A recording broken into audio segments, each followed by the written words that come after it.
The Valentine's Mystery. Chapter 1. "We're all going," Delia said to Angelica. It was the Valentine's marked ball, the February social highlight in Javier. Anyone who was anyone would be there. All of Angelica's friends went. In fact, they went to any and every social occasion. It was part of being the in crowd in the town.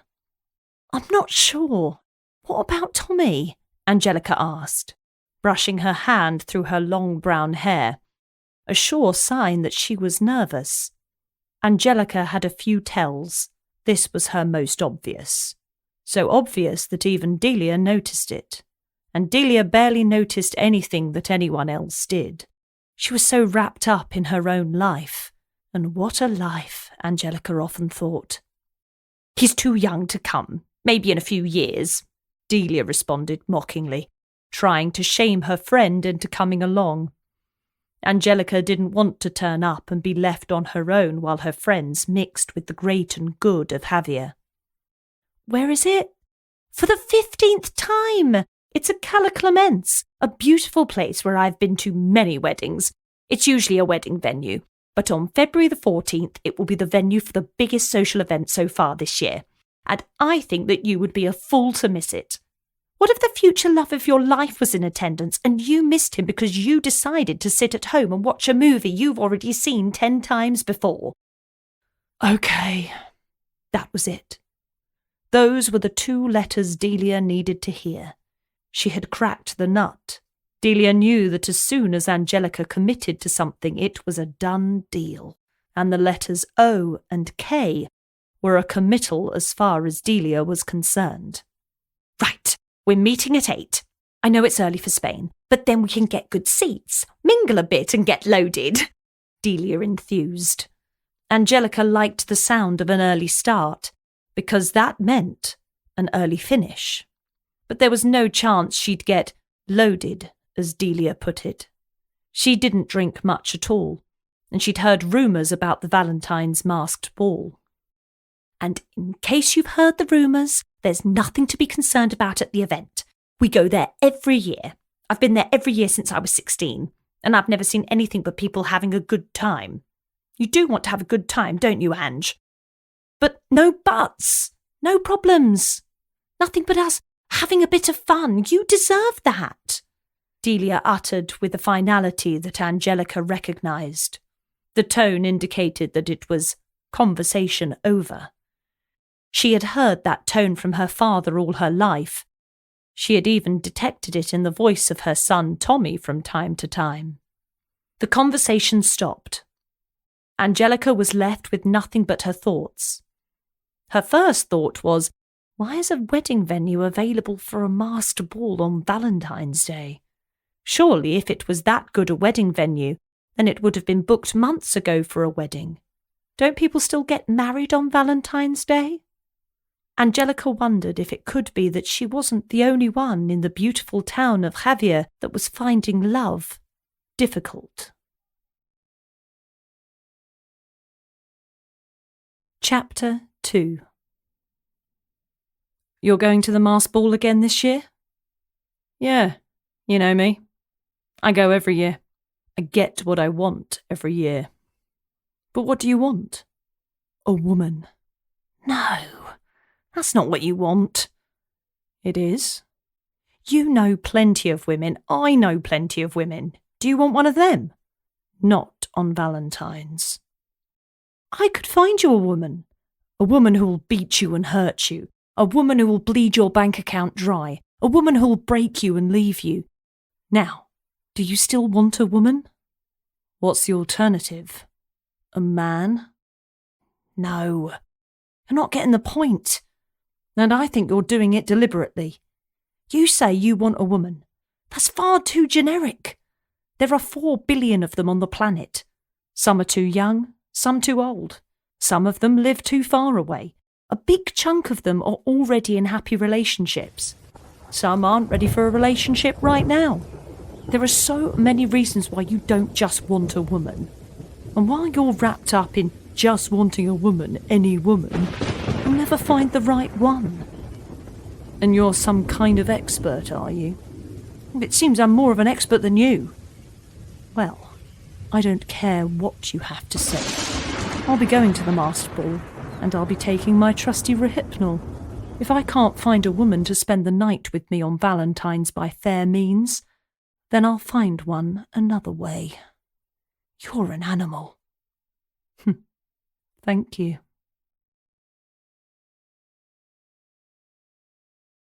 Chapter 3.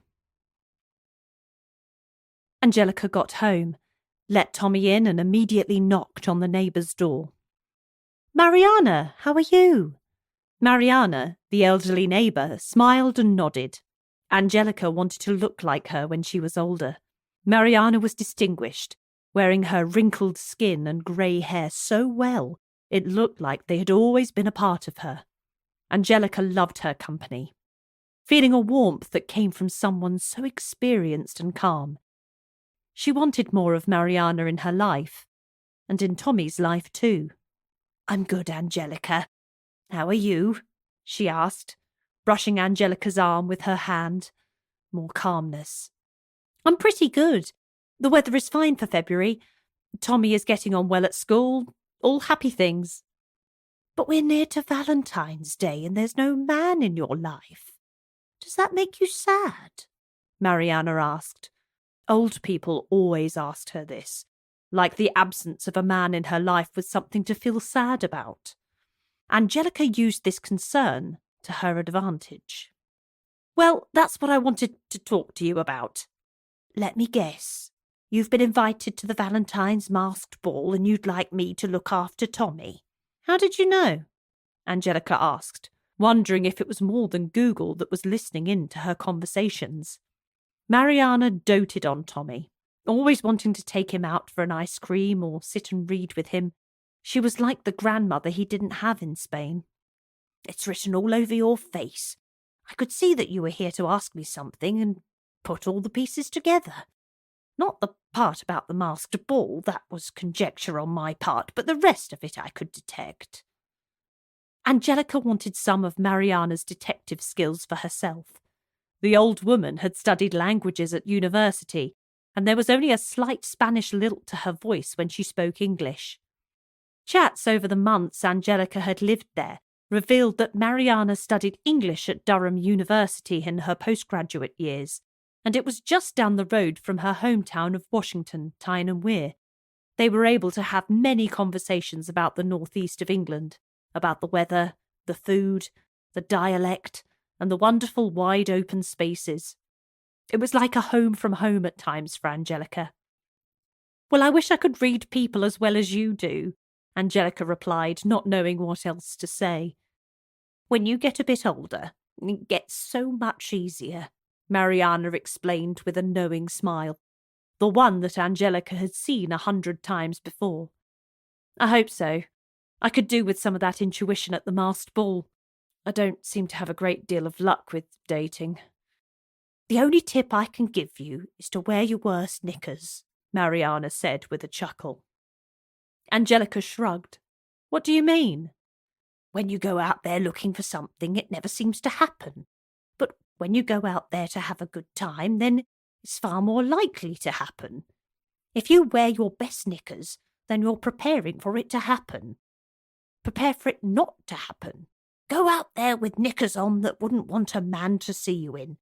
That's when you're so comfortable with yourself that every man at the ball will find you attractive."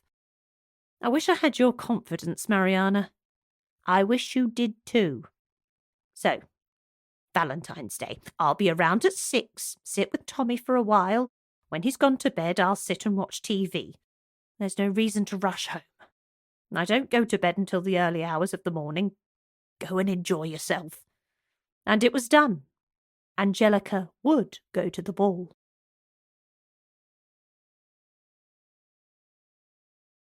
Chapter 4. As the next evening arrived, Angelica got every dress she owned out of the cupboard.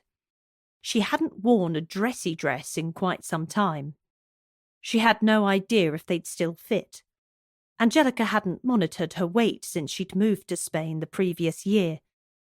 She had far bigger things to concentrate her mind on, but right at that point in time, there was nothing more pressing than how many pounds she had put on, and whether that left her without a dress for the ball.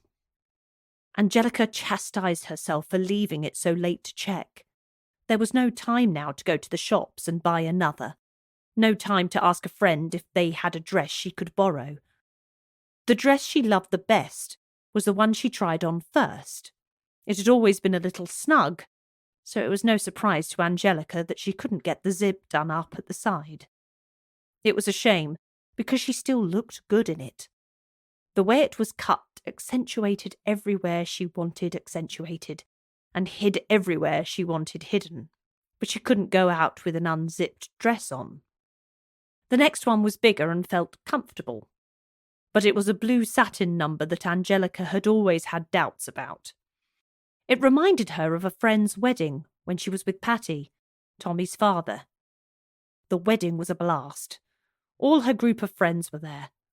But as the day wore on, and Patty drank more and more beer at the free bar, Angelica knew what the evening would entail. They were booked into the hotel at the wedding venue, but Patty wouldn't want to stay there. She knew how the events would unfold. He would order a taxi. He would grab her by the wrist and take her to the taxi. They would sit in silence the whole journey back.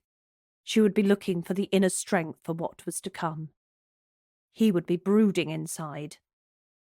Once they were inside with the doors locked, Patty would begin. She would hit, sometimes kicked, but the alcohol would numb her to the pain. It would feel so much worse the following morning. She took the dress off and resolved to give it to charity. She couldn't be reminded of those times every time she put it on. The next dress brought back much happier memories.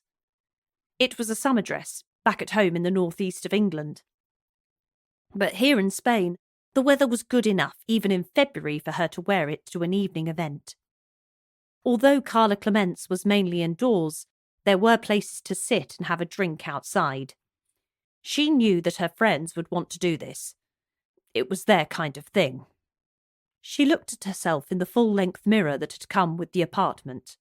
It was one of the few things that she wanted to keep there in the long term. It made her smile. That was the acid test for Angelica. Whereas the previous dress had made her frown, the furrows in her brow deepening and making her look like her mother. This dress made the corners of her eyes and mouth upturn in exactly the same way, at exactly the same time. This was it. The dress flowed to her ankles and would look great with a pair of heels. The red in the dress was the right shade for Valentine's Day, but that was coincidental. Angelica chose the dress because it was the dress she wore at Tommy's christening. It was the day all her family gathered round and celebrated the arrival of her son into the world. There were swirls of light blue and orange in there too, but the dress was mainly white. It was the one. Putting the dress back on the bed and replacing all the others in the cupboard, Angelica's mind turned to romance. She wasn't desperate for a man in her life, but this time of year always sparked a few feelings. Every shop display was filled with love hearts, flowers, and images of Cupid. She was being fed the same images as the rest of the town. It was hard to escape. As she did her makeup and hair, Angelica thought about the men she knew in the town of Javier. She could count the eligible ones on the fingers of one hand. Exactly. Angelica did just that, starting at the thumb and moving her way along to the little finger. There was Tommy's teacher, Senor Pinto. The fact that she still hadn't asked him his first name was a good indication of how well she actually knew the guy. Then there was Pepe, the guy who looked after the apartment complex. She didn't even know if this was his name. He looked like Pepe Reina, the Spanish goalkeeper who had played for clubs in England, Spain, Italy, and maybe others. Angelica's football knowledge wasn't that good. She just absorbed bits from the men around her. Her Pepe didn't speak a word of English, and his Castilian accent was strong and deep, and he spoke at high speed. She had heard from Mariana that he was single, but he wasn't for her. Then there was Laredo Paredes, the accountant/solicitor whose office in the port area of Javier was somewhere she only visited if she really had to. He made her skin crawl. He was loathed by women and loved by his seedy clients, whom he more often than not got off whatever they were charged by the police with. There was no wonder she'd got to Laredo with the middle finger. That was what most people gave him. The next eligible man she knew in the town was a neighbour from number 11. He was English, charming and, as far as she could tell, single. His name was Carl, a man in his 40s who looked dapper every time she saw him, even when he was sat by the side of the pool and her hair resembled that of a scarecrow. Carl was divorced, had moved away from the West Country to Spain, and was living a fairly reclusive life from what Angelica could see. Not that she had been spying on him.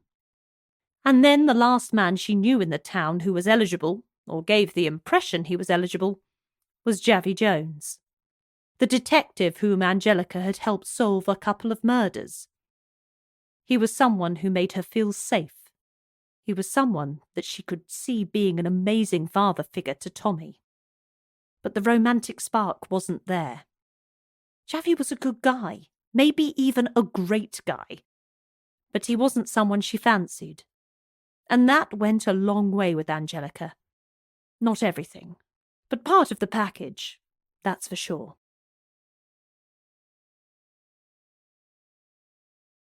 Chapter 5. The doorbell went.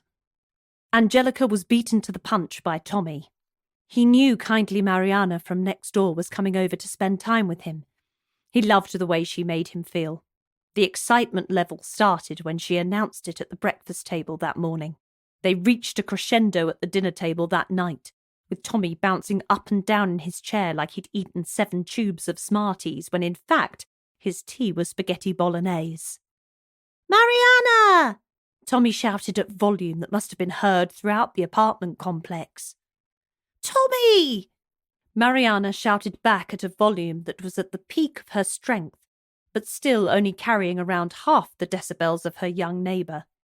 The pair of them waltzed to the sofa and plonked themselves down. Angelica watched this from her vantage point halfway down the stairs. It was so warm and loving that a tear rolled down her cheek. When she left the UK, knowing nobody, she had feared a life of solitude for her and her son. She met Mariana on the second day in the apartment building, and they struck up a friendship immediately. That was the moment that Angelica knew she would be able to make a home for her and Tommy and Javier. Angelica went back upstairs to put the finishing touches to her makeup. She didn't do this makeup thing very often, so she watched a couple of YouTube tutorials on smoky eyes.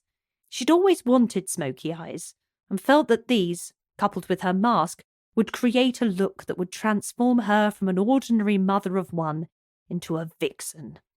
And if it didn't work, that didn't matter. Nobody would know who she was.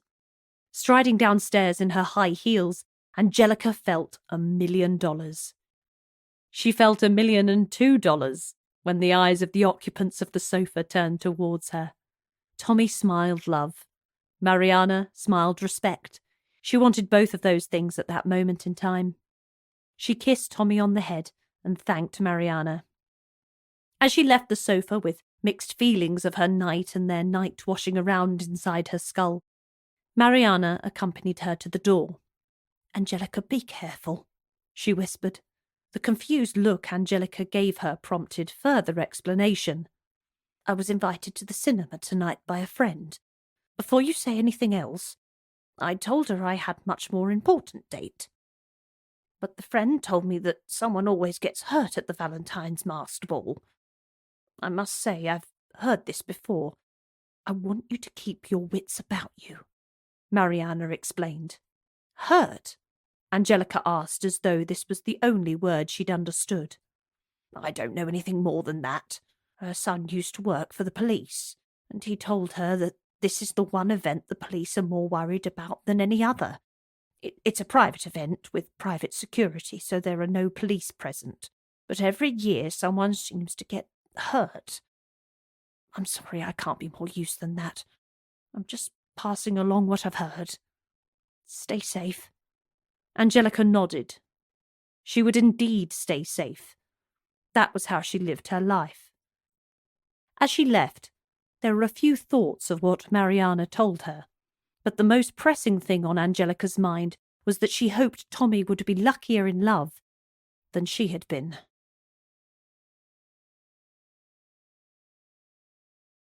Chapter 6. Angelica pulled up in her car. She hadn't decided whether to have a drink or not. Either way, a taxi back up to the Carla Clement's venue the next day would be easier to arrange and much less expensive. When taxis were at a premium, fares rose significantly. Having the car gave Angelica the option to drive home if desired. She also knew that one of her friends would supply her with a lift home if needed. They had the contacts to make things like that happen whenever they wanted. The venue was in a typically Spanish fashion. Plenty of white and fabrics as far as the eye could see. Angelica loved the Spanish style of architecture. It had been born of a need to manage the heat of the sun, but had an innate beauty that brought people to the country from all over the world. The climate was one reason to visit, but the way the properties sat in the land was another. She looked at the flashing lights, listened to the party music, and smelled the freshness of the night air. There had been little in the way of cloud during the day, and that meant it was a cooler evening. Not England cool, Spain cool. Her dress was cut in all the right places, hugging her hips while leaving a bit of excess around the tummy. Angelica was more bothered by the way her midriff looked than anyone else was, but that was her hang-up to deal with. Everyone had their own. It was a short walk from the car park to Carla Clement's. It was well lit, and Angelica could see the small lizards flash across the path in front of her, only stopping to flick their tongue in the air and snaffle an insect. She was inside within seconds, grabbing a complimentary glass of something fizzy and sour. It was at that point Angelica decided that she wasn't going to drive home. The hundreds of people in front of her morphed into an intimidating crowd. She'd need a couple of drinks to steady her nerves and to let her hair down. "Thank goodness I've got a mask on," she muttered under her breath.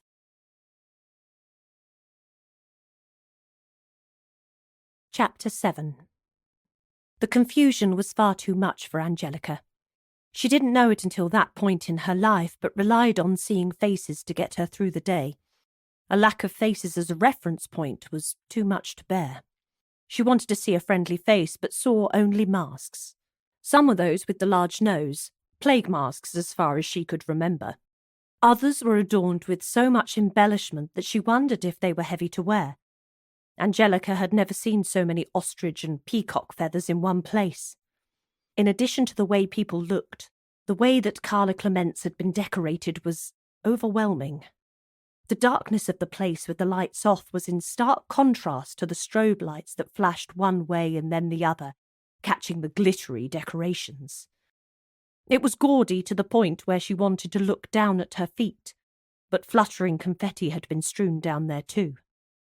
She wanted it to stop, but she knew it wouldn't. Angelica spotted the bar through the glaze of the strobe lights and decided that would be the best place to spend a few moments collecting her thoughts. Her back would be turned to all the activity, and the only faces she would see were the ones of the bar staff. They were wearing masks too, but company-issued ones that made them all look the same.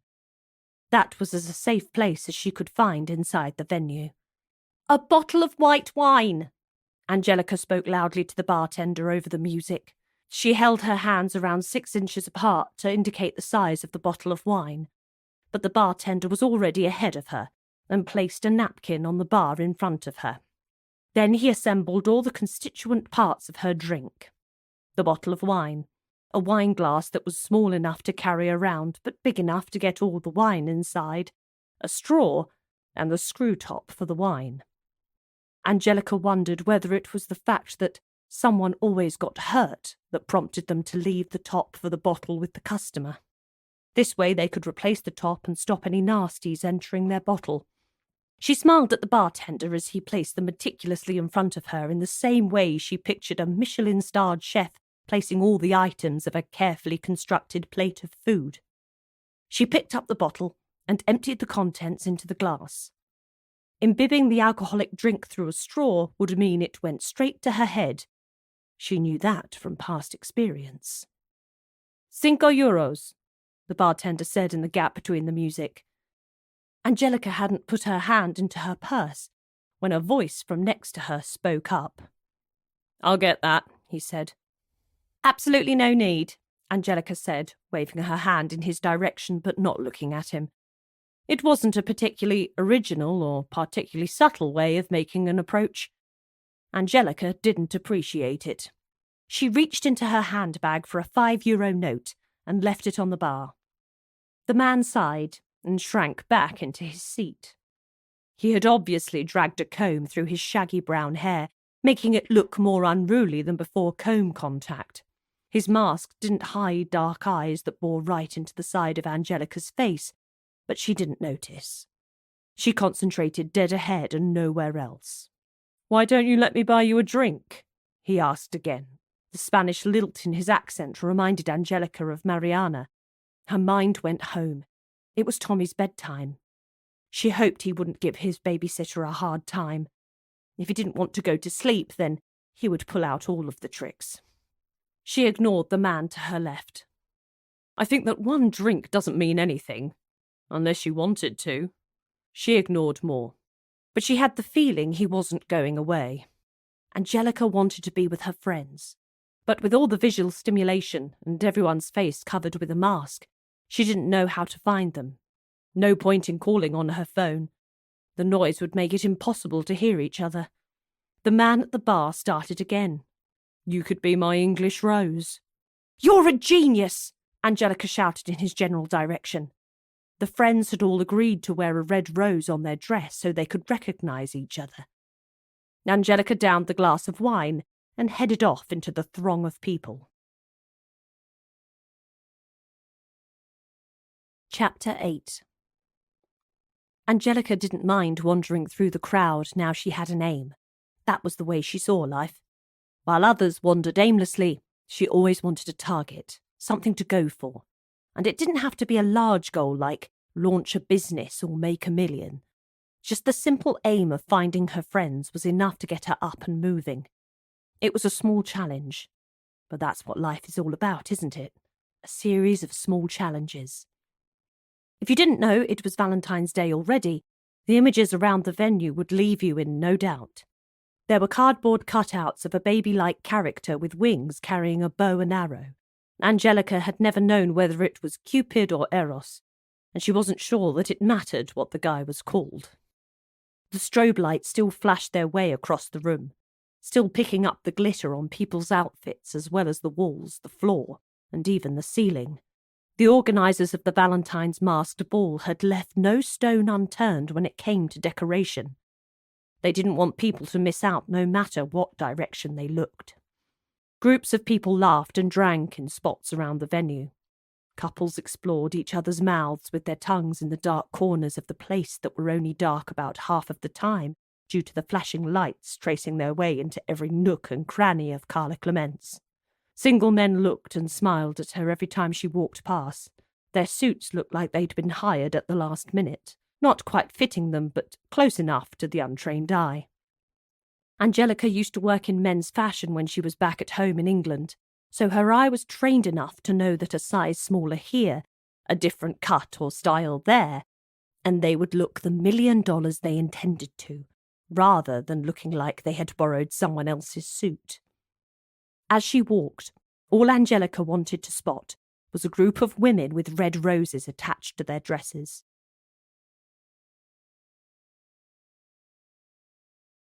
Chapter 9.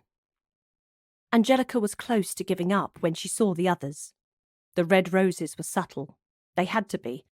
There was as much fabric in all three of their dresses put together as Angelica had on her own.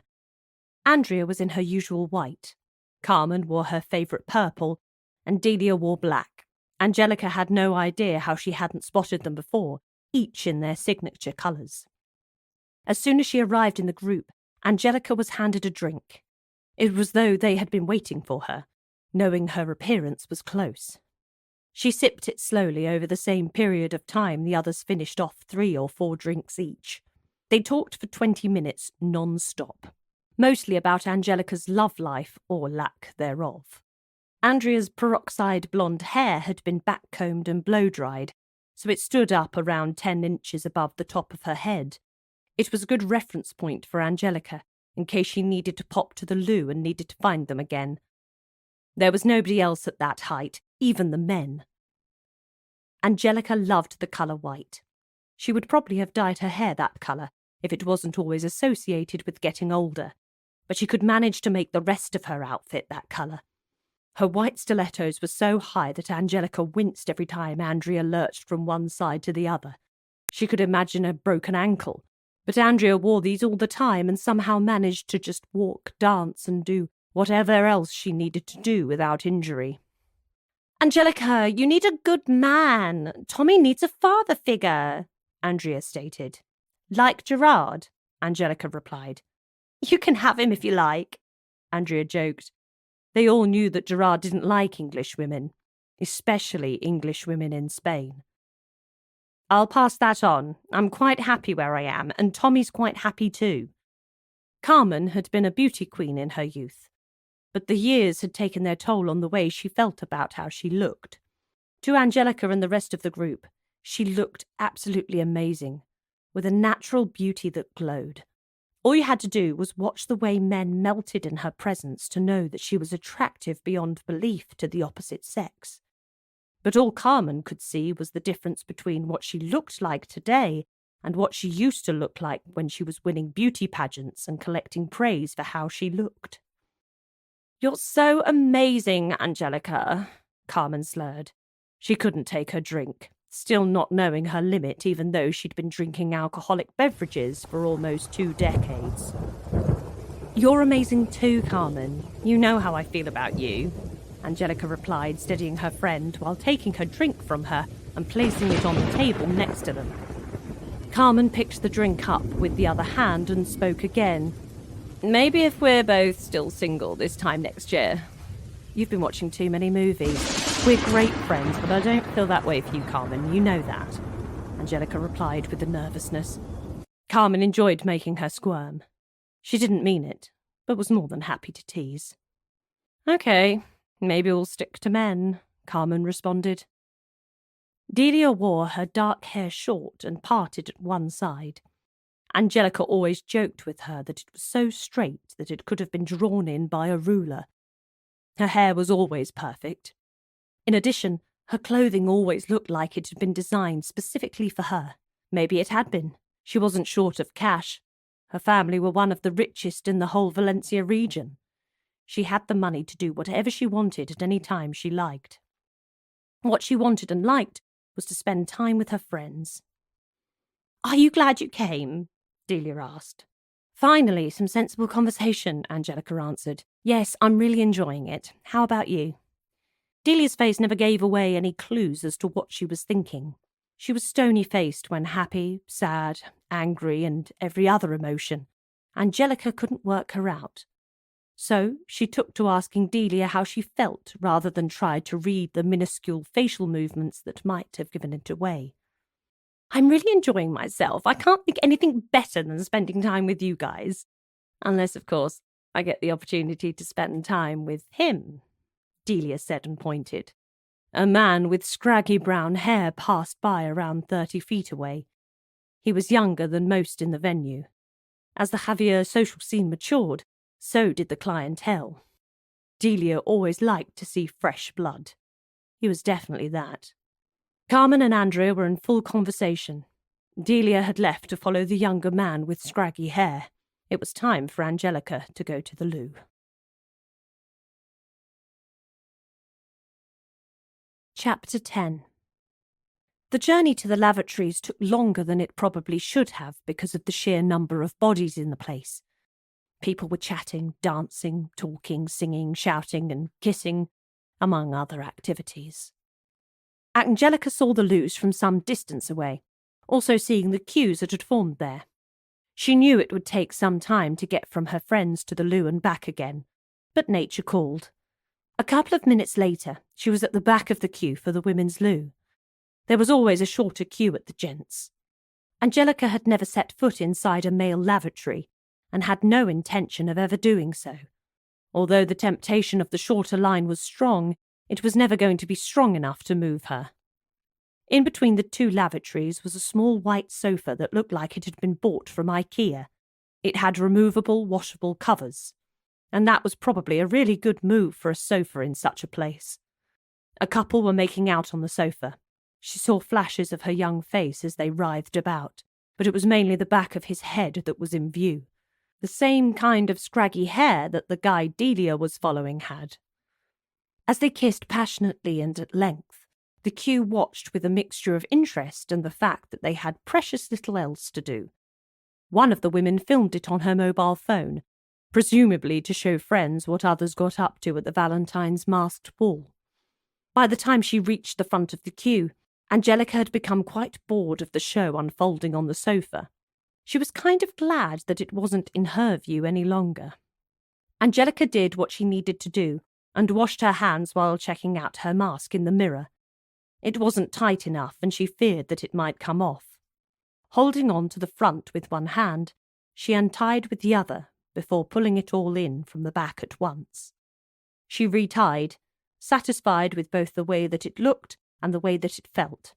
Ready to face the world again, Angelica stepped back out into the battalion of strobe lights and the army of people dancing the night away. As she walked away from the loos, Angelica spotted the young woman on the sofa, but the man was nowhere to be seen. She looked like she had passed out. Angelica knew from experience that she might need a little help.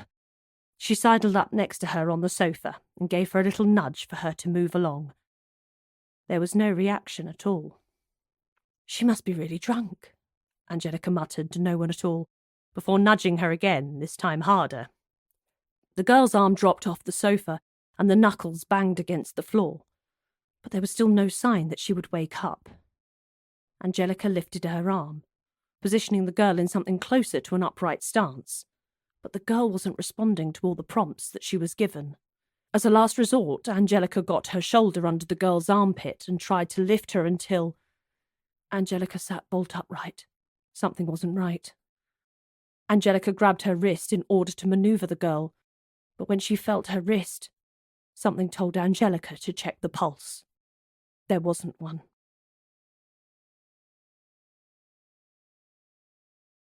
Chapter 11. Angelica looked around for help. Everyone else was partying, dancing, singing, talking and kissing. It was a Valentine's party that everyone seemed to enjoy, with the notable exceptions of Angelica and the girl who was dead on the sofa near the toilets. She looked for her friends. Delia and the others were nowhere to be seen. The lights had dimmed even further than when she had left the dance floor area a few minutes earlier. She looked for a member of staff, for someone who might be able to ask for help, but all she could see in terms of people who worked there were the bar staff swamped by hordes of customers all looking for their next drink. "Think, Angelica, think," she muttered to herself. Then a thought occurred. It might work. It probably wouldn't, but she would give it a go. A few seconds later, Angelica had her phone pressed to her ear, cupping it with her other hand to try and drown out the sounds of people partying and music playing. The song was Last Request by Paolo Nutini, staple Valentine's fare from Angelica's memory. It was the second phone call she had made in the past minute. The phone rang 8 times. Angelica resolved to give it to 10 rings, then try something else. She was already shuffling between writhing bodies to get to the bar and alert someone. 9 rings. No answer. Her plan wasn't going to work. Then on the 10th ring, just as Angelica moved her cupped left hand away from the phone to ring off, the person at the other end answered. Angelica wasn't sure if they had spoken or not against the din of the ball, but she patiently listened again. Still nothing. "Hello!" She spoke as loudly as she dared, surrounded by people. Not that any of them paid her any attention. They were far too busy having a good time. "Hola!" the reply came. The familiarity of Javi Jones's voice made everything feel like it was going to be okay.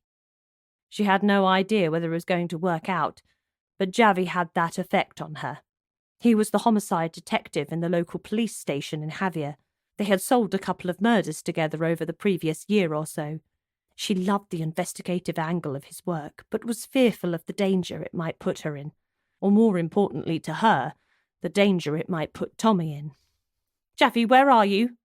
"I'm at the Valentine's masked ball," he shouted against the backdrop of the noise. The same noise that Angelica was fighting against. "Me too! Javi, meet me at the toilets," Angelica shouted, but now had the attention of some of the people dancing around her. 3 couples had stopped and were muttering in each other's ears, smirking at the words that had just come out of Angelica's mouth. "Angelica, are you drunk?" Javi asked with a mixture of intrigue and confusion in his voice. He liked Angelica's company, but had never thought of her other than a friend. If she wanted to take things further, then he was happy to do this slowly. This wasn't what he had in mind. "Not inside the toilets, outside the toilets, and be there as quickly as you can."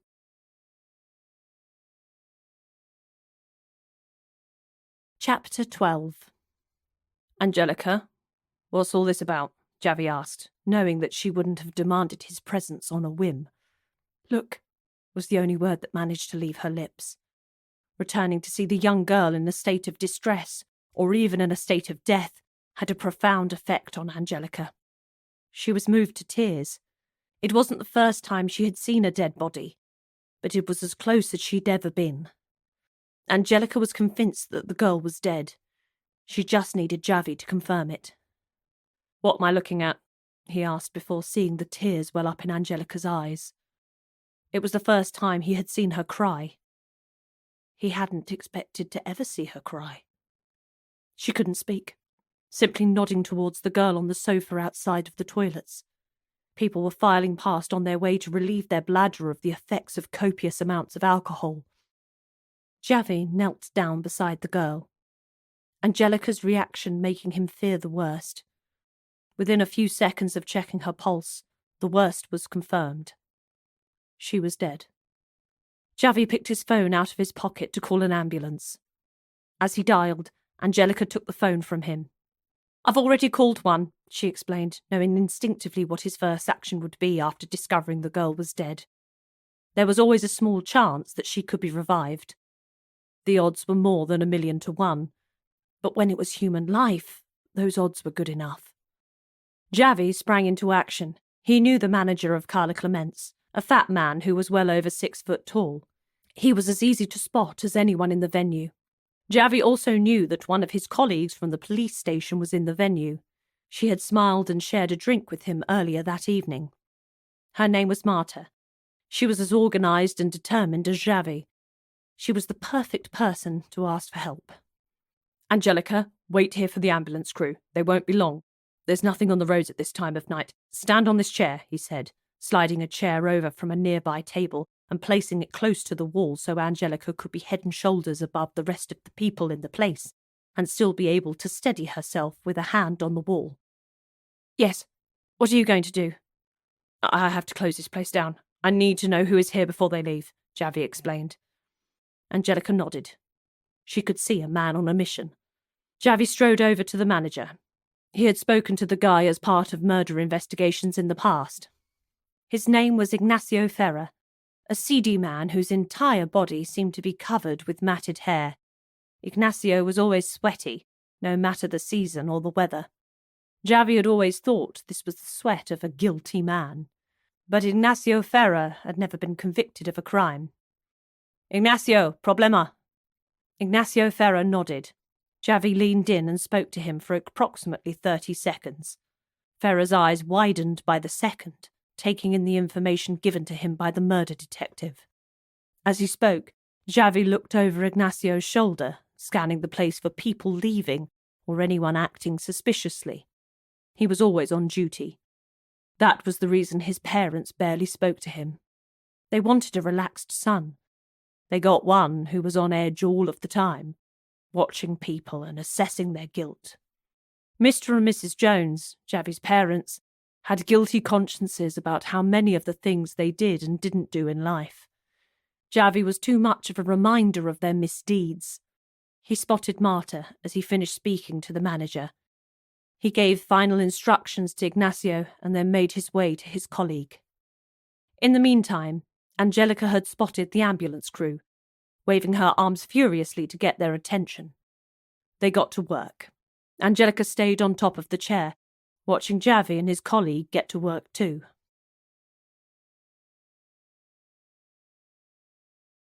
Chapter 13. Marta and Javi were working from the same hymn sheet. The pair of them working together were efficiency personified. The music had stopped, and the lights came on. The manager, Ignacio, had done his bit. Aside from the emergency exits, Carla Clements had one way in and out, the main entrance. Javi and Marta were stationed by the door with clipboards in hand, something else courtesy of Ignacio, and were taking down details from people before they were allowed to leave. ID was required by each and every person. Some protested that they didn't have their ID with them. These people were asked to go to the back of the queue and wait. It was at that point that most of them suddenly remembered that they actually had brought their identification with them. As they filed people out, more police arrived to help speed up the process. Hundreds of people, all leaving a venue at the same time, created a bottleneck of disgruntled people. At around the same time that the police arrived, the ambulance crew were taking the body of the girl out of one of the emergency exits, aided by Ignacio Ferrer and some of his team. Ferrer had already printed out a list of all his employees, highlighting the ones who were on duty that night, which was most of them. He had a few casual staff who worked here and there in the summer, but the majority of his team worked at the majority of the events. And the Valentine's masked ball was the biggest event on their calendar, unless someone with deep pockets hosted a wedding at Carla Clements. Angelica sat at the back of the room on the sofa outside the gents' toilets, opposite the one where she had seen the body. She stared at the sofa, as though it would give up clues as to what happened. Angelica wanted to get out of there, but at the same time, she didn't want to be anywhere else. She hoped for a word or two with Javi Jones when he had finished, but was aware that he might not have the time for it. He now had a job to do. The discovery of a dead body always preceded an investigation, and the most important time in any investigation was the first few hours. Javi would probably be up all night working. As the new police arrivals took much of the strain when dealing with the last of the people to leave, Javi stepped away from the crowd. Angelica could see he needed a few moments, so didn't approach him. But after rubbing his receding hairline with the palm of his left hand and looking up to the ceiling a few times, blinking wildly, he seemed to return to the room. He looked around, spotted Angelica on the sofa and walked over, his stride purposeful. "How are you?" he asked, sitting next to her. She leant on him. Not quite a hug, but something that brought them both some comfort. "She's," Angelica replied. "I know. Are you up for talking about it?" Javi asked, ever the detective. The way he was made Angelica lean away from him and harden the way she felt. She was experiencing sadness, but she found an inner determination to help Javi and find the killer of this poor girl. "Yes," she replied. "Tell me everything you saw." "She was on the sofa with a guy when I went to the toilets. They were doing what was called heavy petting when I was young. Not sure what they call it now. They were face to face all the time I queued for the loo. Then, when I came back out, she was on her own and looked like she had passed out. I've been told all manner of things about the Valentine's masked ball, mainly by my elderly neighbour. I was worried she'd had her drink spiked. I tried to get her up. It didn't feel right. I checked her pulse and she was..." Angelica didn't need to finish the sentence. They both knew what the final word was. "Aside from the guy she was with, did you see her with anyone else?" "No, I didn't really see a great deal of her. He was on top of her." "And would you recognise him if you saw him again?" "I'm not sure, Javi. I saw the back of his head, not his face, but I'll do my best," she replied. "I know you will. Are you okay to get home?" "Yes." "Of course, we'll need to record your details. It's procedure. Nobody leaves here until they've shown their ID." "I'll do that with the police at the door," Angelica replied, getting to her feet. She didn't want to keep Javy Jones any longer. He had a killer to catch. Chapter 14. "Why are you sad? Why are you early?" Angelica didn't want to talk about either of those things, but she had to explain to Mariana, the babysitter, why she had returned some hours before expected. All she wanted to do was go to bed and rest her aching head. The events of the night played on her mind more and more with every passing second. The only way Angelica could think to remove them was to go to sleep. "Something happened," Angelica said, sitting down on a sofa in the front room, Mariana sitting on the sofa opposite. They met eye to eye. Angelica felt it should have been uncomfortable, but it was nothing of the sort. It brought comfort, reminding Angelica that there was good in the world. The elderly neighbour waited for Angelica to compose herself. She knew that pressing someone when they were clearly in an emotional state wouldn't bring her the answers she needed. "I'll make tea," she said. "The kettle's only just boiled." She knew the English penchant for a cup of tea in times of crisis. In fact, the English penchant for tea at any time of the day or night. Angelica nodded. A minute later, the tea arrived on the surface next to Angelica. The steam roaring into the February night air was the same way that a fire might have the same effect on a February night back home in the northeast of England. After blowing across the top of the cup to bring it down to a drinkable temperature, Angelica took a gulp. She was ready to talk. "There was a killing. A woman on the sofa next to the toilets. She was alive when I went in, dead when I came out. I can't believe it," Angelica explained. "I told you no good comes of the Valentine's masked ball." And they were the final words the pair of them spoke about Angelica's trip out for the evening. The rest of the conversation centred around Tommy and what he'd been up to. He had bounced up and down to the point where Mariana thought he might be sick. She had never seen such energy expanded in such a short space of time, but Angelica had. That was Tommy. He knew how to make himself tired enough for bed, that was sure. By the time they had spoken about Tommy, Angelica could feel her own bed calling. She had yawned her way through their conversation, noting that she had to rest her eyes every minute or so for 5 to 10 seconds. These were sure signs that she needed to retire to bed. Mariana had noticed these signs too, and made her excuses to go back to her own apartment. She would be up for a while later, but could see that Angelica needed her rest. "I'll leave you in peace now. Get a good night's sleep, Angelica." "Thank you. You too." With all the events of the evening, Angelica fully expected that she wouldn't be able to get to sleep. She got excited and terrified whenever she was close to death. It had happened on a more and more frequent basis since her brother Augustine had visited her and Tommy in Spain months before. He was a murder detective in the northeast of England. Maybe he'd brought some of his work with him and left it here. Maybe. But Angelica managed to drop off in a matter of minutes. After had Mariana left, she checked on Tommy, a habit from when he was born that she expected to continue until the day he left home. Then she brushed both her teeth and her hair before taking off her clothes and slipping between the sheets. Angelica's bed was set up so she could be in it within seconds. The corner of the duvet folded down, so all she had to do was slip inside. She dreamt of a world where she was the murder detective instead of Augustine. She wanted adventure in her life, while at the same time protecting Tommy from the dangers of the world. Angelica knew she couldn't get involved with the solving of murders, but she also knew that she would be drawn into this one. Chapter 15. "What's that?" Angelica asked herself as the phone on the stand at the side of her bed vibrated like it was going to explode. She was dreaming of saving the world by defusing a bomb. At the exact time she cut the wire, the red one, seeing as you were wondering, the phone went off. She thought in her half-dream, half-awake state that she had cut the wrong wire. She waited with bated breath for the world to end. Waking up bit by bit, Angelica slapped the front of her phone in the vague hope that she'd stop the alarm. But it didn't stop. It was a full 30 seconds before she had the wherewithal to pick up the phone and deal with it. It wasn't an alarm. It was a phone call. "Delia? What time is it?" Angelica asked a double question, partly because she was confused, partly because she knew that asking questions gave her time to get her head together, or at least they would with anyone but Delia. "Did you get any information from the cop?" "Huh?" "You know, the detective. Have you spoken to him?"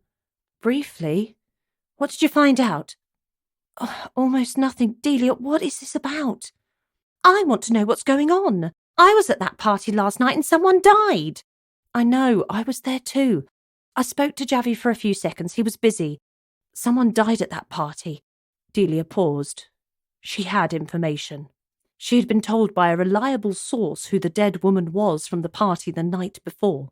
Delia had got up especially early to monitor the internet and social media to see if she could find any independent verification that the woman who she'd been informed she was. There were a few hints, but nothing concrete. She hoped Angelica would help her by confirming the detective she was close to had mentioned a name, but he hadn't. "Angelica, I've got information for you, but I need 2 things from you in return. Deal?" "I don't know what the 2 things are. How can I make a deal with you?" "All right, we'll play it your way," Delia replied. She had to have things her own way. Angelica was happy to let her do it most of the time. Delia was direct, demanding, and harmless. "So, what are these 2 things?" Angelica asked, feeling more awake by the second. "Firstly, I don't want you to talk to anyone else about this." "Delia, I don't know people. Who would I talk to?" "Good, I'll take that as a yes. And the second thing I want from you is to share with me everything you find out about this murder case. I know you have your ways of becoming involved with cases. If you get any information, and I mean any information, then I want to be the first person you call. Understood?" It sounded like Delia was really focused on this. Strange, as far as Angelica saw it. There had been a handful of murders in Javier over the past few years, and Delia seemed detached from all of them. It was like murder was a petty activity for the poor, and Delia's aristocratic upbringing forbade her from lowering herself to the activities of the lower classes. But this one had certainly piqued her interest. "Yes, I understand," Angelica replied, becoming more interested in the case herself. Maybe her dreams of solving murder cases instead of leaving it all to her brother was starting to become true. "I'm glad we could come to a deal. The woman who died at the party was socialite Georgina Natchez," Delia replied before pausing for effect. It was clearly lost on Angelica. "Am I supposed to know who that is?" Angelica asked by way of reply. "I kind of thought you might. Georgina is the heir to the vast fortune that has been amassed by the Natchez family over the last few 100 years, and she was the only child of the only child. The family line all funneled into her. When her father passes away, she would have become a multi-millionaire." "Well, do you think that money might be a factor in the murder?" Angelica asked, looking around her bedroom for a pen and paper. All she could focus on was the glitter scattered all across the floor. She wasn't sure that the Hoover could handle it. She dreaded the thought of getting on her hands and knees to sweep it all up. "Angelica, you really don't understand us, do you?" By us, Delia meant people with money. Old money. "No, best keep the response simple," Angelica decided. "We're not about money. Where the rest of you have to scramble around for a few euros here and there, we simply don't. Because we have money, we don't have to think about money. It's like political scandals in the UK. The ones involving Labour MPs are about money. The working classes will always strive for more cash, but the scandals involving Tory toffs involve something else, usually sex." "So do you think it might be sex behind it?" Angelica asked, taking in all the information Delia provided. "Could be," Delia responded before ending the call. She always did it like that. Never a goodbye.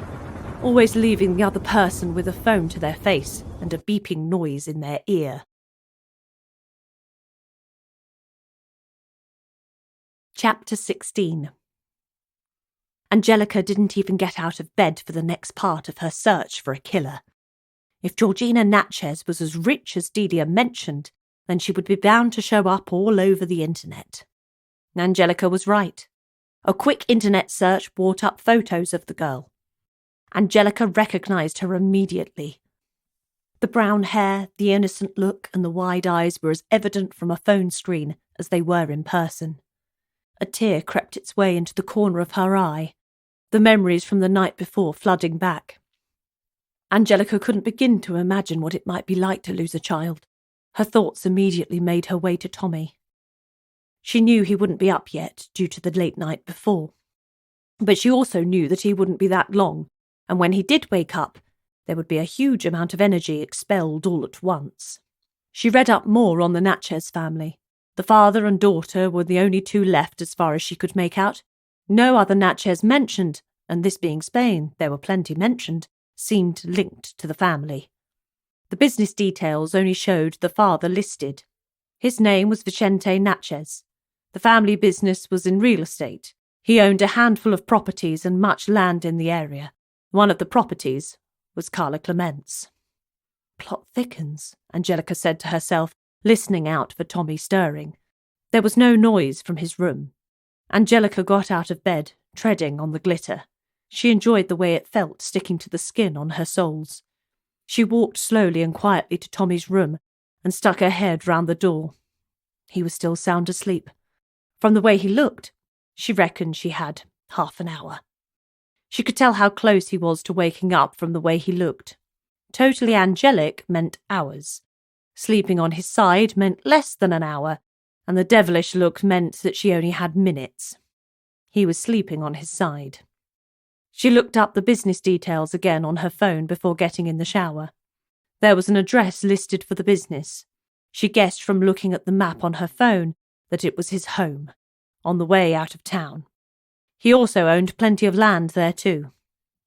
Angelica got ready. It was a school day for Tommy. He would be ready in time, but she wasn't going to rush him. She didn't believe that being half an hour late for school was that detrimental to his education at that age. If he needed more sleep, then he needed more sleep. Tommy's well-being was far more important to her than knowing the 9 times table at that age. He would have plenty of time for that when he got older. Angelica got into the shower and planned the drive to Vicente Natchez's home in her head. Chapter 17. After dropping Tommy off at school, only 5 minutes late in the end, Angelica decided to head straight out of town to locate the Natchez family home. She had no idea what she might do when she got there, but she felt that she should make her way along and see how it unfolded. The drive was slow. It was like a Sunday with elderly drivers taking their time over every junction, every roundabout, every turning. Angelica didn't mind. Some days she was in so much of a rush that she would sound the horn multiple times on a single journey. But that day she felt a calmness. Whatever would be, she told herself. The radio station, Cool FM, played relaxing music from her youth through to the current day, and the soothing effect of the laid-back tunes also had a part to play in her mood. On the way, she pulled through the McDonald's drive-through, grabbing a coffee for the journey. They didn't sell a great deal of coffee. The Spanish knew their coffee well enough to be a little more discerning. In fact, it was the quietest McDonald's Angela had ever been to. She went a couple of times a year, never a queue, never a rush. Fast food, it wasn't. As she sipped the scalding hot coffee through the tiny slit in the lid of the cup, Angelica looked at the streets of the town she had come to call home. Back in the northeast of England, the pavements would be thick with ice, the roads dusted with salt at this time of year. Although in Javier it wasn't warm enough to soak in the pool or the sea, it was a healthy 18 degrees Celsius according to the display on her car. She would settle for that at 9:30 in the morning any day of a February week. The traffic thinned out as Angelica reached the edge of town. People drove their cars in and about Javier. The roads out of town to the other nearby towns weren't used nearly as much. Once you were in Javier, pretty much everything you needed was at hand. Angelica exchanged her glances between the roads and the map on her phone. She took the road that led to Gata de Gorgos and the toll motorway that linked to the road network covering the whole of Spain. Angelica had driven for approximately 3 miles when she saw the scrub of land in the distance that she believed was the residence of Vicente Natchez, and until the night before, the residence of his daughter Georgina. Angelica spotted that a small public road ran alongside the property and arched across to the right-hand side, as you looked from the front elevation. She slowed down to around 5 miles per hour, which wasn't an unusual speed to travel along this road at. The high shrubs along one side meant that a car travelling in the opposite direction at speed would be upon her before she had a chance to react. Luckily, the side closest to the Natchez residence was open, allowing her to look in. As she had already expected, there were chain fences all around the land and large gates at the entrance. She wasn't going to get close. She hatched a kind of plan on the way over, thinking that she might pull into the drive if allowed, pretending to be lost. The gates put paid to that. Angelica drove slowly, following the road as it turned alongside the plot. As she did, Angelica spotted a man on the back porch of the house driving golf balls into the wasteland. She got a long look at the man. His age looked like it could have been someone old enough to father the young girl she had seen the night before. The man wore a dressing gown and possibly nothing else. It swung open as he hit the golf balls. It became obvious that he was wearing skin-coloured Y-fronts. Angelica sighed a breath of relief and continued slowly along the road. The man hit the golf balls with an anger that sent them wildly into the air. They travelled a distance, but there was no accuracy at all. Angelica witnessed 15 golf balls fly into the distance. She got a last look as the man bent down to position the 16th. She was sure it was Vicente Natchez. He looked as close as possible to the man she had seen in the images online. Angelica threw caution to the wind in 2 ways. Firstly, she manoeuvred her car in the 3-point turn fashion in the road to face the opposite direction to the one it had been travelling seconds earlier. Secondly, she decided that she would talk to the man she believed to be Vicente Natchez.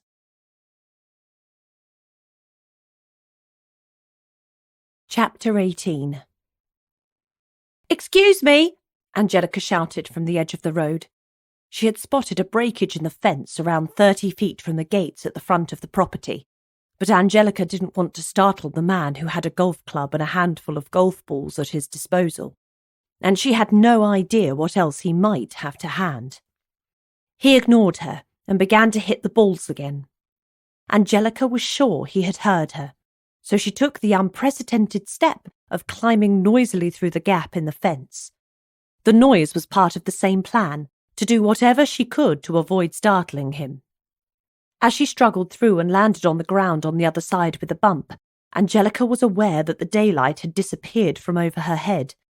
Being sure she wasn't in the shade, there was only one explanation for it. As she looked up, that suspicion was confirmed. Vicente Natchez stood over her. She looked closer, watching his hands to see if he made a sudden move. But he did, but it wasn't to harm her. Vicente Natchez held out his hand to help her up from the ground. The skin-coloured underwear was still unnerving, but she told herself that he was wearing something and that seemed to calm her nervousness. "My name is Vicente Natchez. How can I help you, my dear?" he asked. She grabbed his hand and got to her feet with his help. When she arose, she let go of his hand and used it with the other one to brush off the terracotta soil that covered her clothes down one side, where she had landed. He stepped back to give her the space to deal with the dust. "My name is Angelica Boyle. I wanted to ask you some questions about your daughter, if that's okay," she asked. "I have no daughter." "I know, and I'm so sorry for your loss. She was already dead to me." "Oh, I know I've intruded on your grief. Please don't let me upset you any more than you already are," Angelica explained, by now starting to feel guilty for turning up there. Her natural curiosity had got the better of her, stopping her logical brain from functioning as it normally would. "My grief is old. She cut me out of her life months ago. I had already cut her out of mine. Once she walked away from here, from the family home, there was never any way back for her. That was the day her fate was sealed. That was the day I no longer cared for what happened to her." "Senor Natchez, I know you don't mean that. Who are you to come here and tell me what I feel? His anger was mixed with the sadness that Angelica immediately recognised. His sadness was at losing a daughter twice. He clearly held out hope that they could be reconciled at some stage in the future. After all, they were both still young. This hope hadn't just been extinguished. It had been destroyed, trampled on, burned to the ground, and the ashes dispersed to the four corners of the earth. His heart was broken, and it would be for the rest of his life. I want to help, I really do, she replied, holding up her palms to the air in a non-threatening manner, in the same way she'd seen people use before. It seemed to work. The man dropped his shoulders, the tension releasing from his body. Angelica knew instinctively that this man hadn't killed his daughter. She also knew he would be prime suspect. His feud with the daughter wouldn't be a secret kept solely between the two of them. If he was this willing to share the information with her, a total stranger, then who knows who else he had told. And it wasn't what you instinctively knew that mattered in a criminal investigation. It was what you could prove. Have the police been to speak to you? Angelica asked. They came last night to inform me of her passing. I told them to get lost. You told them what? I told the police that I had no care at all for the welfare of that woman. They said they would be back again today. May I make a suggestion? Angelica inquired. You may, he responded with a smile that told 1,000 stories. The one she was reading was the one that said, "Why are you lecturing me?" Angelica didn't let that put her off. She continued. I suggest that you change your language when they do return. They could put last night down to grief. But if you continue to speak like you didn't care if Georgina was dead or alive, then you become a suspect. That and the distance between you will make you someone the police will wish to pursue for her death. I'm sure you don't want that. I'm sure, he replied, nodding towards the gap in the fence. Angelica took that as her cue to leave. She left a little more elegantly than she had arrived. Before long, she was back in her car, driving away from the Natchez home with a feeling that Vicente's mouth could get him in a whole lot of trouble that he probably didn't deserve. Chapter 19. As Angelica drove away, she saw Vicente Natchez return to his golf club. He swung with a little less fury and a little more accuracy in the rearview mirror than he had appeared to do as she'd approached. Angelica returned her attention to the road. She still needed to navigate the winding lane for around another mile before she reached a place where she could drive with absolute knowledge that there was enough space for 2 cars to pass at speed. Angelica looked as far ahead as she possibly could. She'd learned this technique from her father.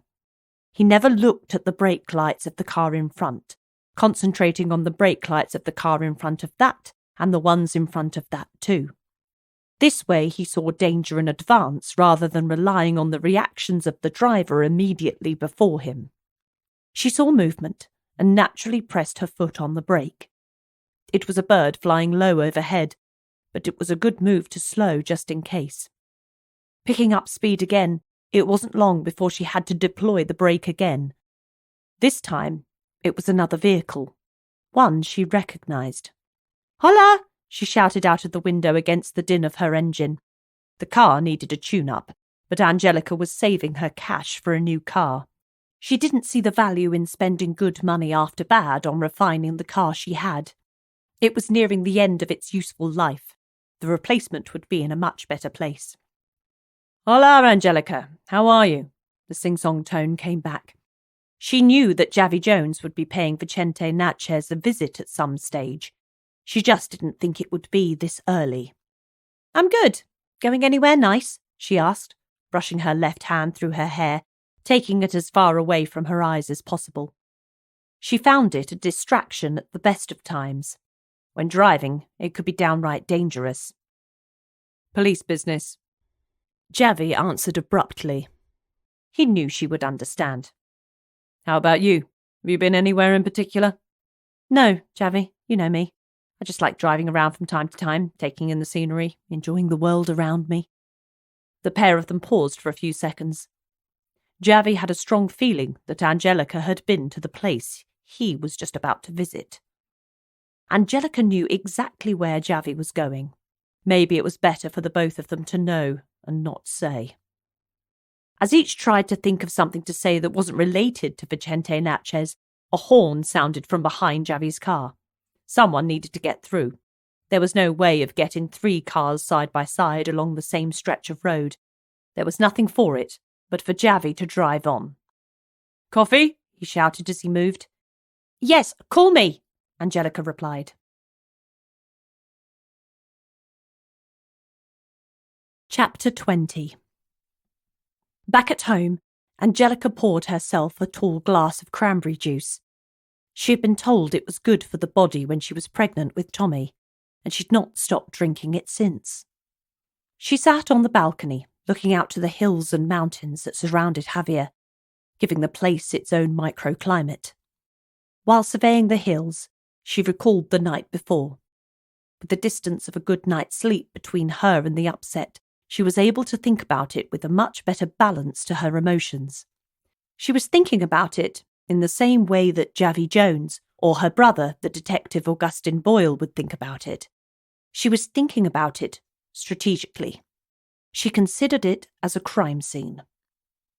Angelica looked down at her long legs, brushed them with her hand as she thought. There was something comforting about this for her. She thought about the timeline of the death of Georgina Natchez. She must have arrived at some time before Angelica first spotted her. Most of the guests were there when Angelica arrived, so she assumed that Georgina was one of these. That meant Georgina had got to Carla Clement's before 8.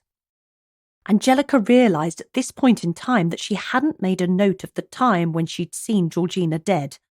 Angelica worked out in her head that it must have been between 9 and 10, closer to 10. So that meant Georgina was possibly mingling at the party for more up to 2 hours before she landed on the sofa with the man she was kissing. Angelica guessed that the CCTV images from the masked Valentine's ball would be fairly useless. Georgina wore a red dress that night before along with a mask. This was the same outfit as a good 80% of the women there. Angelica rubbed her legs and thought about the heels she'd worn the night before. It hurt her calves, and she winced when she thought about it. In Angelica's mind, she could see the couple on the sofa making out. The man was moving his head and hands only. There was little, if any, movement at all from his body. At the time it hadn't struck her as odd, but looking back, she could see a man who wasn't totally at ease with what he was doing. He kissed her with his lips. Most men kissed with their whole body. That was the way it should be. Angelica calculated that she was in the queue for the loo and then in the loo for a total of around 10 minutes. For the last 5 of those minutes, she wasn't aware of what was happening to Georgina. She had switched off when she neared the front of the queue. Then she was inside the toilets. When she returned from the loos, the queue had disappeared. There was nobody left queuing. Goes to stand that there were no witnesses. If it was the man, then he wouldn't kill in front of a queue of witnesses. When the coast was clear, he performed his evil deed and then disappeared into the night, probably away before the alarm was raised and the doors were sealed. She tried to recall the way the guy looked. He reminded her of the man Delia followed, but it couldn't have been him, could it? Delia went in one direction. Angelica saw the man who might be the killer in the opposite direction. She rubbed her leg again, soothing the pain in her calf, when 2 things came back to her. Firstly, one of the women filmed the kissing on the sofa on her mobile phone, presumably to show friends what others got up to at the Valentine's masked ball. Secondly, through the tan on Georgina's legs, which she initially thought was natural, there were bruises. The fake tan wasn't just to make her legs look more bronzed. It had also been applied to hide something. As she explored the meaning of this, her phone rang. The caller display said Javi Jones. It was time for that coffee.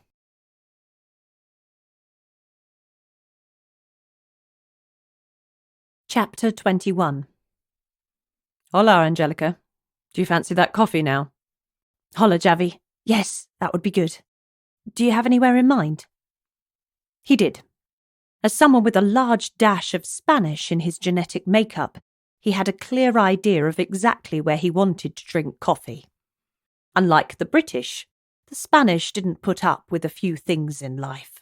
Rubbish coffee was one of those things. Mira Luna was the place of choice for Javi Jones, in the port area of town. It was walking distance for him from the police station, a short drive for Angelica. She didn't mind, loving a drive at any time of day. Behind the wheel of her car was a place Angelica felt at comfort. It hadn't always been that way. Driving in the northeast of England felt like it was stressful.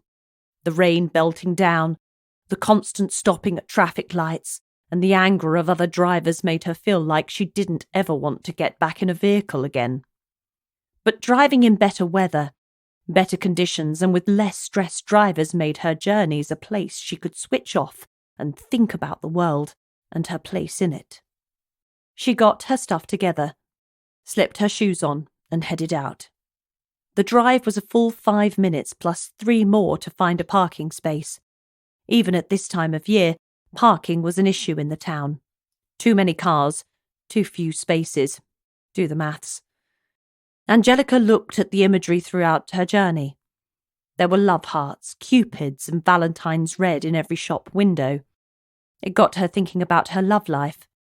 Or, more pertinently, the lack of one since she had been with Tommy's father, Patty. Angelica didn't want to be on her own. More than that, she didn't want to be with someone like Patty. She had an idea of the man who would make her happy. He was tall, but not too tall. He didn't have tattoos, but maybe had kids at around the same age as Tommy. She would be a great stepmom. Angelica was already sure of that. The man would be a worker. Patty was far from that, and she'd found it a stressful time having to come up with all the money all of the time. Patty left job after job. The family finances suffered, but Patty didn't want to change his lifestyle to accommodate the reduced income. She wanted a man who knew who he was, understood himself, and was willing to work with her.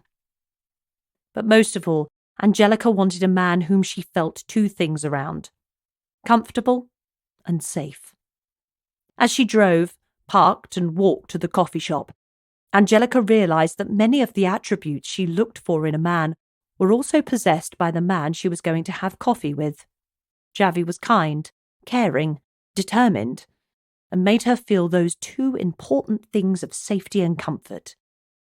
She had always felt respected by him, relaxed enough in his company to be herself. Angelica put all of those thoughts out of her head, put the blinkers on to block out all of the Valentine's images at every turn, and concentrated on the matter in hand. Chapter 22. Angelica looked at Javi Jones as he sipped his coffee. His arms and legs were devoid of tattoos. His face broke into a smile whenever he made eye contact with Angelica.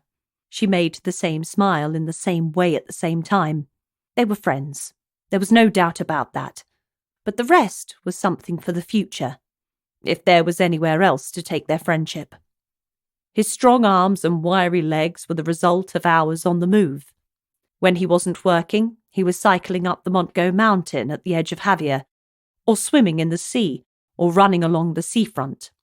Javi loved being active. He couldn't think of any other way to live. The coffee was strong.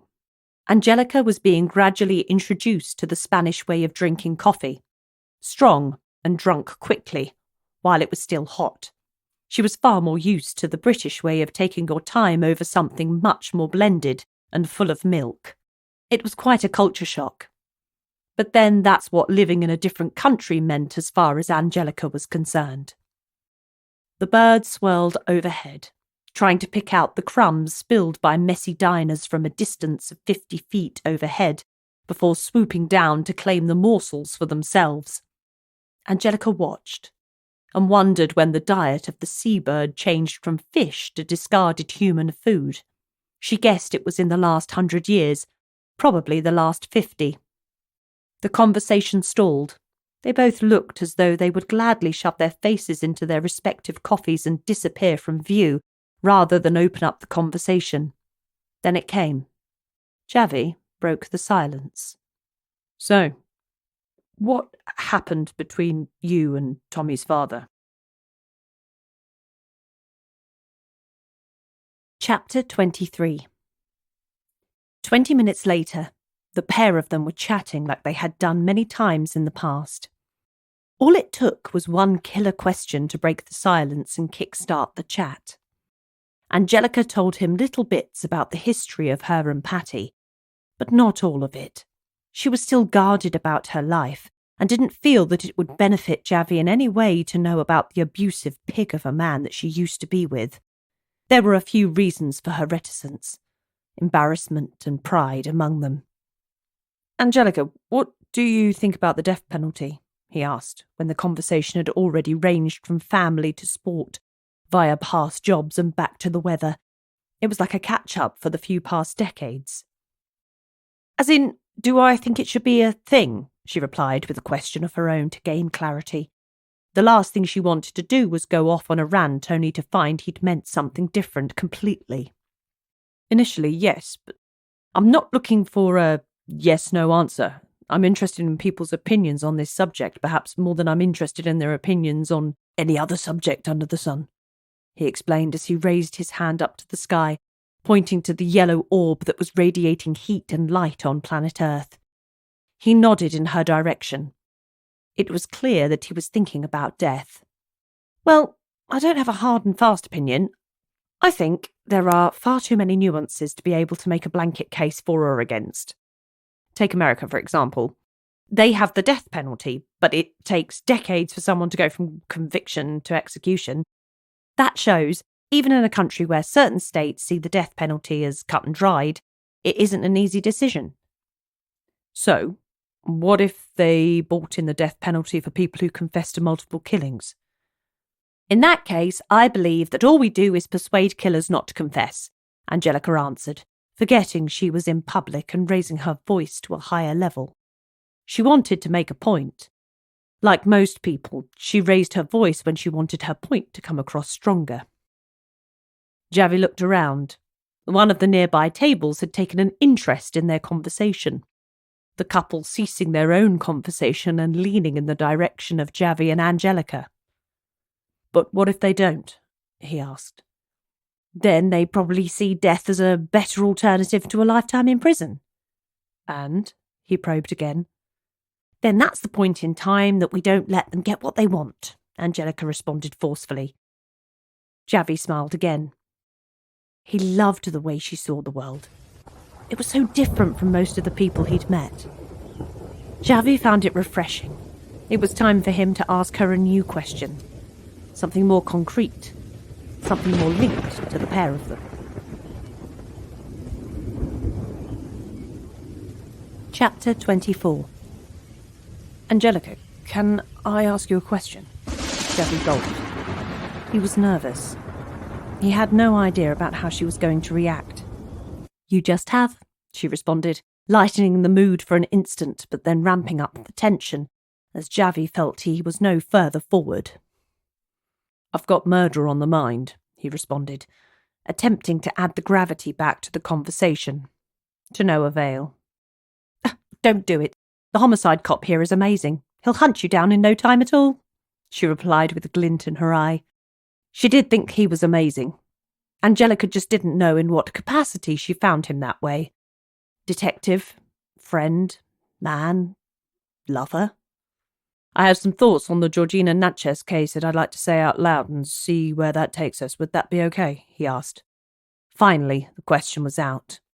Angelica nodded approval as she sipped her coffee. His had finished some time before, and he was impatient for one of the waiting staff to come over and offer another. "It's the relationship between the father and the daughter that has me puzzled the most," he started, looking for her to take over. But she didn't, instead choosing to listen. "I know you were there earlier today, Angelica," he prompted, looking for some confirmation. Did he tell you that? She replied. I already knew, but yes, Vicente Natchez confirmed to me that you'd already visited him, and I assume that means you are interested in this case? Yes, I am. Javi breathed a sigh of relief. He had gone out on a limb to assume she was sniffing around Vicente.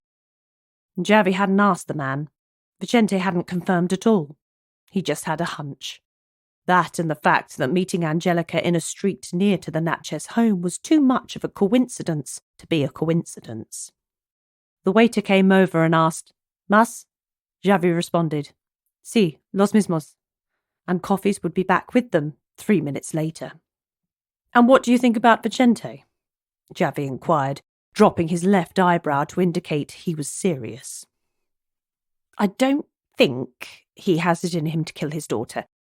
No matter how much of the tough guy he portrays, Angelica responded, waiting to protest the innocence of a man she had only met for a matter of minutes. She was sure it wasn't him, but she knew that they shouldn't rule anyone in or out of an investigation that early. The girl was drugged, Rohypnol, and the early reports indicate she was killed with a blow to the head, Javi explained, looking around at the nearby tables. The volume of their earlier conversation had subsided. Nobody was looking or listening. Georgina, Angelica asked by way of confirmation, and to stall for a few moments so she could digest the information. Yes, Georgina. And the father wasn't there. He has a rock-solid alibi, witness and probably CCTV too. So he is eliminated from your inquiries? Is that how you say it over here? Nobody's eliminated yet, but it doesn't look like he delivered the final blow. So why the doubt over him? Angelica asked. She knew nothing was cut and dried in a murder case until all the evidence was captured, the trails followed, and the killer exposed. One of his trusted members of staff was most definitely there. He's on our list, showed us his ID and was spotted by multiple other people. With a feud between Vicente and Georgina, we can't rule out a link between father and daughter via the member of his staff. Oh, I see, Angelica replied, but she didn't see anything. Javi had information that she didn't have access to. She would have to play this one smartly. As they finished their conversation, Javi left on foot, but not in the direction of the police station. Angelica followed. She felt there was some mileage in following him.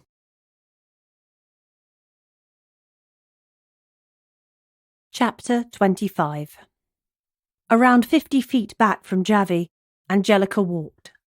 She ducked into shops every now and again, pretending to look at some of their items near the door so she could both see Javi and follow him at a moment's notice. He walked slowly as though he didn't have somewhere specific to go. Angelica knew otherwise. She would play the long game if she had to. The February weather was much colder than the summer, but much warmer than the northeast of England, where she had lived directly before arriving in Javier. It was the cold wind from the North Sea that she missed the least from back in England. That and Tommy's father. He was in prison as far as she knew. He could stay there for the rest of his life as far as she was concerned. Javi walked the walk of a man who was strong and determined, but didn't try to crash his way through every situation. Angelica liked that about him. The fact that he could use his power if needed, but didn't rely on it unless he had to. He continued meandering his way along the street before turning left away from the sea and inland. It wasn't the same street the police station was on, but ran parallel to it. At the next junction, he turned left again. Angelica was able to follow in the shadow created by the buildings either side of the street. Even if Javi had turned around, he wouldn't be able to pick her out as she was just a silhouette. The next turn confused Angelica. She ran her hand through her hair, still feeling some of the excessive hairspray she had worn at the Valentine's masked ball. Javi turned left again. He was heading back down towards the sea. Angelica quickened her stride, keeping closer than ever. She felt that he would disappear into a building at any moment. She was sure he would enter a property before he reached the seafront.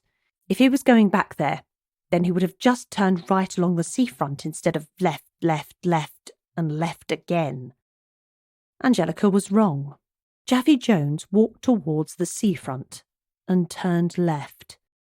He sat at a table just outside the cafe they had just departed from minutes earlier. Angelica wondered how close she could get without being noticed.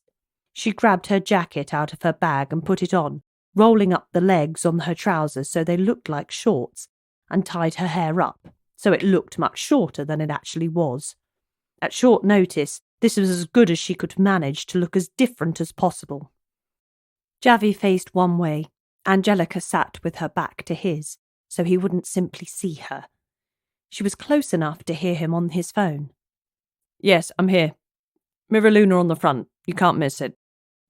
Around 2 minutes later, a man sat on the table with Javi Jones. The man had shaggy brown hair and dark brown eyes. In the daylight, she couldn't be 100% sure, but Angelica knew it looked very much like the younger guy Delia had taken a shine to at the Valentine's masked ball. She leaned backwards in her chair, hoping that her third cup of coffee in the previous hour wouldn't bring about a sudden and uncontrollable urge to go to the loo. The two men spoke, Javi asking the questions, the younger man answering. Where were you on the night of February 14th? I was at the Valentine's ball.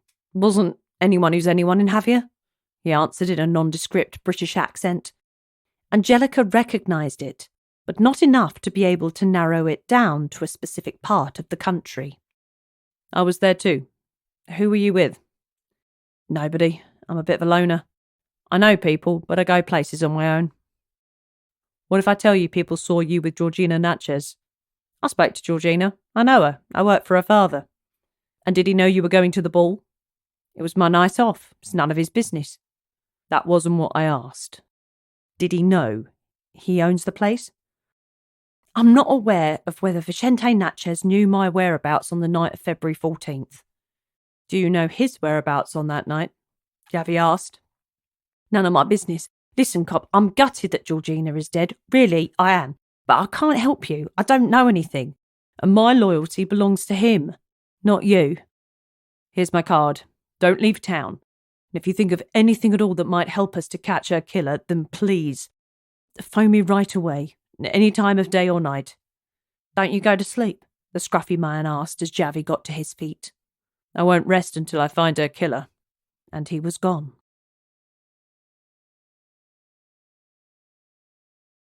Chapter 26. Angelica picked up her bag and made her way from her table to the one where the scruffy man was sitting. I'm Angelica, she said with a huge smile, flashing all her teeth at once. Her eyes lit up too. Do you mind if I sit with you for a while? He nodded approval, but didn't say a word. What did you say your name was? She asked with a bounce in her voice that could have only been put there by 3 cups of coffee. I didn't. Well, this is the time to fill in that particular piece of information, she prompted. I'm Alex. Alex Grand, pleased to meet you, he replied without any indication that he actually was pleased to meet her. His body language remained decidedly stiff. His facial features barely moved at all. Well, Alex, do you live in Javier? I'm quite new here, relatively speaking. I don't know many people, but I like talking. Can you put up with me for half an hour? Angelica asked, watching in the distance to ensure Javi hadn't made his way back along the seafront. The coast was clear, quite literally. I think I can manage that, he responded, warming his body language a little by moving slightly forward in the direction of Angelica, but not anywhere near thawing out properly. And what does a man like you do for a living? What? He replied. The suspicion was clear in his voice. Well, to be able to have time to yourself in the middle of the day tells me you've got either an amazing business yourself or an amazing boss. He thawed again. Amazing boss, he responded, accompanying it with his first smile since she'd sat down. He looked at his feet. He was nervous. He felt like he was being chatted up, and that always made Alex nervous. He knew what he wanted from a pretty woman, and he wanted it quickly. He didn't have the time nor the patience for a long courting process. That's so refreshing in today's world. Who is he? I'm always looking for new opportunities. Just any old boss, really. He doesn't sound it, Angelica pressed. Well, he is. If you don't mind, I'd like to talk about something else. I've got a hunch I might know your boss. I work for a few of the estate agents in town, and they always talk glowingly about one land and property owner in particular. Do you work for Vicente Natchez? Angelica asked, weaving a story to get to the question she wanted to ask. Lady, I think you should mind your own business, Alex responded abruptly. So is it him or not? Angelica asked again, hoping he would calm into the conversation. He didn't. I work for someone who is far above and beyond being discussed at some cheap cafe on Javier Seafront. If you want to gossip, then choose someone else. There aren't many topics out of bounds with me, but the dealings of my boss are most definitely out of bounds. Alex exploded as he stood up. As soon as he finished talking, he dropped a €10 note on the table and walked off. One to watch, she said to herself.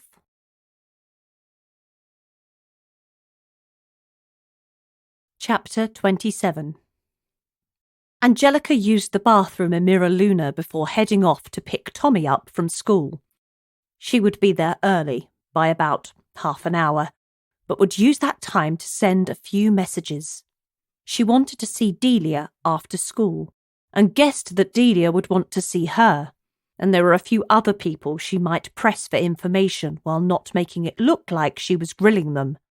Angelica had become an expert in this, asking innocent questions and hoping they had less than innocent answers. The half an hour disappeared in the blink of an eye. Angelica always found it that way when she was against the clock. Delia agreed to meet up after school at her place. Angelica wanted to know what Delia knew. Who were the great and good of Javier? And who might want Georgina Natchez dead?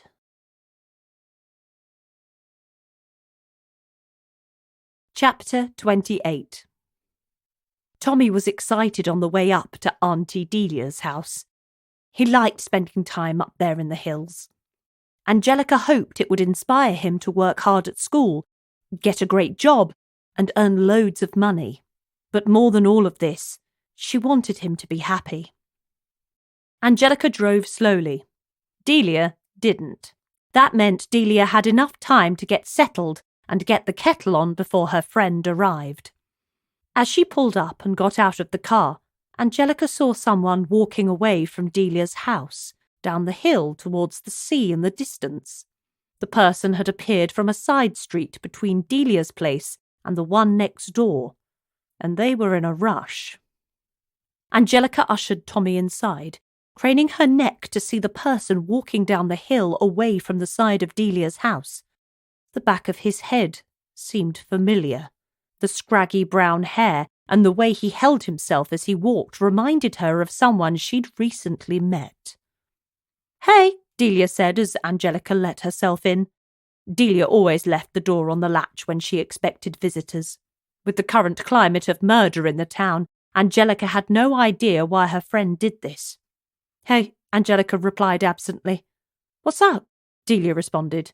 By the time she had finished what she was saying, Angelica had disappeared, back out of the door in pursuit of the man she'd just seen. Chapter 29. Angelica didn't want to shout for fear that the man would be startled and run away. She wanted to get a good look at him, following the gait of a man who was on a mission to get out of there as quickly as he could without drawing too much attention to his presence. If he could have disappeared into the earth and travelled underground, he would have. The way the man skulked along the street, looking left and right at each property on his way down the hill, only added to Angelica's suspicion of him. He wore a khaki jacket, as in camouflage, but he wasn't blending into the background in any way, shape or form. Angelica got her phone out of her pocket, wondering if she could capture any images or video that might be useful at a later date, but he was too far away and moving at too much of a speed to be captured on camera. The few seconds she had taken to sort out her phone had allowed the man to get even further away from Angelica. She upped her stride, breathing heavily as she moved with speed. Like the man, she didn't want to draw too much attention to herself. The streets were lined with expensive properties and people who wanted to keep the riffraff out. Angelica would probably have been included in the description riffraff at that point in time. She shouted out as the man got to a bend in the road. He was gone seconds later, round the corner and out of sight. By the time Angelica reached the same point where the man had vanished, he was nowhere to be seen. She looked at the ground, sighed, and pictured the man. He reminded her of the member of staff she had just spoken to back in town. The thought sent her senses into overdrive. Chapter 30. Back at Delia's, the kids disappeared into the room with the most technology in it, leaving the parents the freedom to talk out loud. So, Ange, what do you know? It wasn't that long ago that people in Spain had started to call her Ange. Before that, everyone used her full name. But the visit of her brother Augustin and his use of a shortened version of her name had spread. Angelica much preferred her full name, but the cat was now out of the bag. She would have to learn to live with it. Not much more than you. I guess I've spoken to Javi today. Met him for a coffee. Ooh, get you on the handsome detective, and so close to Valentine's Day too. Angelica blushed, and that made her think that there might be more in her feelings for Javi Jones than she was willing to admit. But the thought left her head just as quickly as it entered. The blushing subsided. He seems to think it might be the father. I don't. What makes you say that? Do you know something? Delia probed. I might have accidentally stumbled across Vicente Natchez earlier today. I was out for a drive in the country and started up a conversation with a random man. How random? It was Vicente. He put up this act that he was angry with his daughter. If you listen to his words, then you might think he had it in for her. But if you looked into his eyes, you saw a broken man. I just hope when he speaks to the police he shows more of the broken than the angry. Vicente is a complex character, that's for sure, Delia replied with a chortle, reminiscing about the first time she'd met the man. Vicente and Delia's father used to have a business together. It bombed. Vicente got mad and blamed everyone else for the failure. The two men had remained in contact, but had never gone into business together again. Delia had contacts in the Natchez family. She had kept an eye on what happened with their empire. Complex? I saw a simple man with simple taste when I visited, Angelica responded. He may live in a simple life in terms of home, but in business he isn't quite so straightforward. Vicente drives off the fuel of conflict. Getting one over on someone whom he thinks has slighted him is what gets Vicente out of bed in the morning. His quarrel with his daughter is just the latest in a long line of feuds in his life. So there might have been a long line of people who could have killed Georgina to get back at her father, Angelica inquired, starting to see a case that could consume every waking hour, and quite a few of the hours where she usually slept too. Possibly. But there's one feud that's taken up most of Vicente Natchez's life for the last decade or so.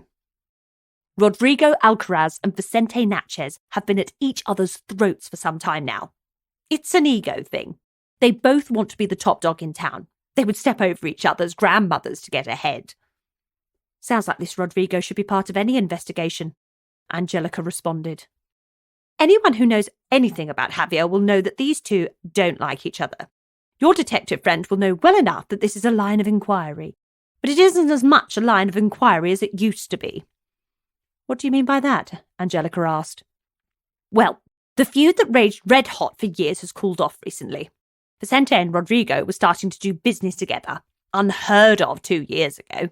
There was also talk in society circles that Georgina was to be married to Rodrigo Alcaraz Jr. as a sign that the two families were coming together. Unfortunately, Georgina didn't get the memo. She point-blank refused. Well, the story unfolds. Do you think that the refusal might be part of her demise? Angelica asked, more to herself than Delia, which was fortunate because Delia didn't answer.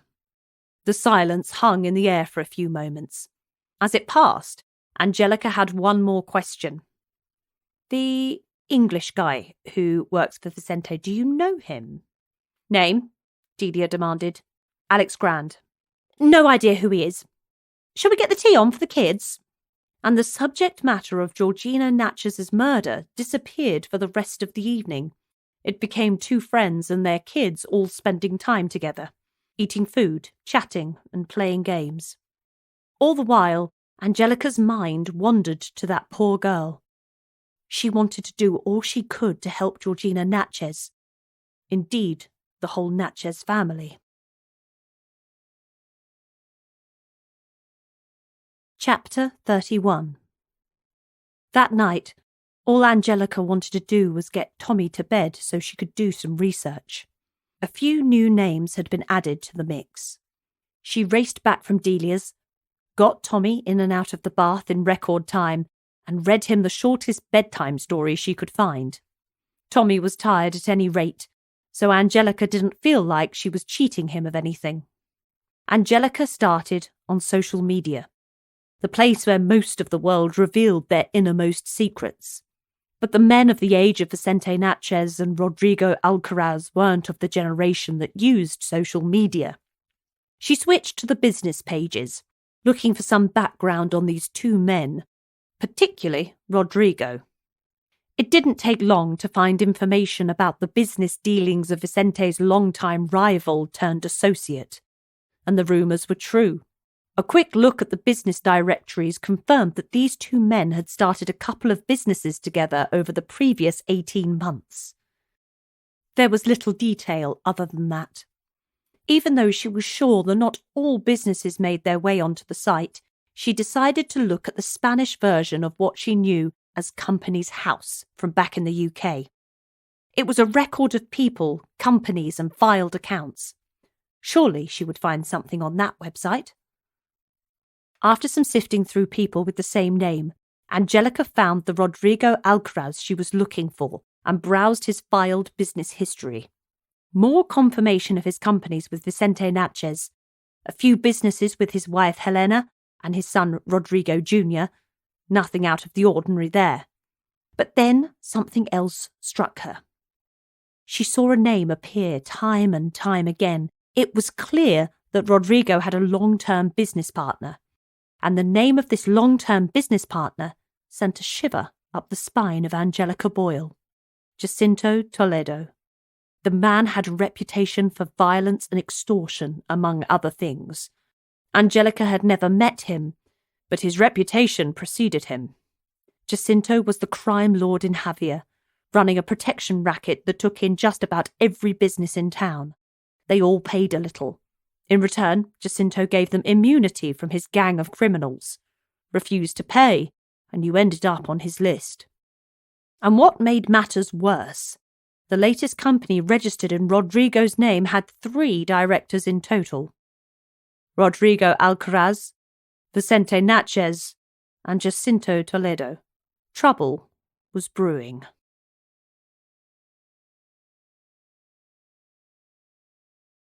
The next morning, Angelica was in a similar rush to the night before. Tommy was out of bed and at school in record time. His teacher waiting at the school gate, surprised to see him at that time. Angelica was usually one of the last to drop her child off. This day was a rare opposite of that, Tommy being the first of his entire class to be present at the school. Child dropped off safely, Angelica decided that the police station was the best place to spend the start of her day. She didn't feel like she could bother Javi for another chat. He was a busy man with a killer to catch. But she also felt like he was keeping a few pieces of information from her. It was natural. He was a professional. He couldn't just leak information to someone who was essentially a member of the public. She grabbed a takeaway coffee, cappuccino, seeing as you ask, from the cheap place along the street and sat on a bench, sipping her drink and reading a book written by her favourite author, Joe Nesbo. The man wrote some gritty stuff. She couldn't put it down. Every now and again, she looked up in the direction of the police station expectantly, but there was no activity at all in and out of the place. If you didn't know it was a police station, you wouldn't have guessed it from the lack of movement. Angelica always associated police stations with people in and out. Police, detective, criminals, ordinary people reporting crimes, solicitors. But this was as quiet a part of Javier as she'd ever seen. Her attention going back to her book, Angelica took a large swig of the coffee that had now cooled to a temperature that was much more palatable than when she'd first bought it. As she put the coffee on the arm of the bench, a light attracted her attention. The light itself was from the lens of a camera. But the unnerving part about it was that the camera was pointed at her, and behind the lens was Alex Grand. Angelica was creeped out beyond belief by this, but she decided that the only way to deal with it was to grab the bull by the horns. She left the coffee, got up, and marched in the direction of Alex Grand and his camera.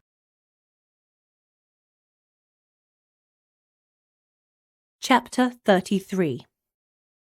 Alex Grand got up from his crouched position and walked in the opposite direction of the angry woman he'd met the day before. He wanted to get out of there and to safety as quickly as he could.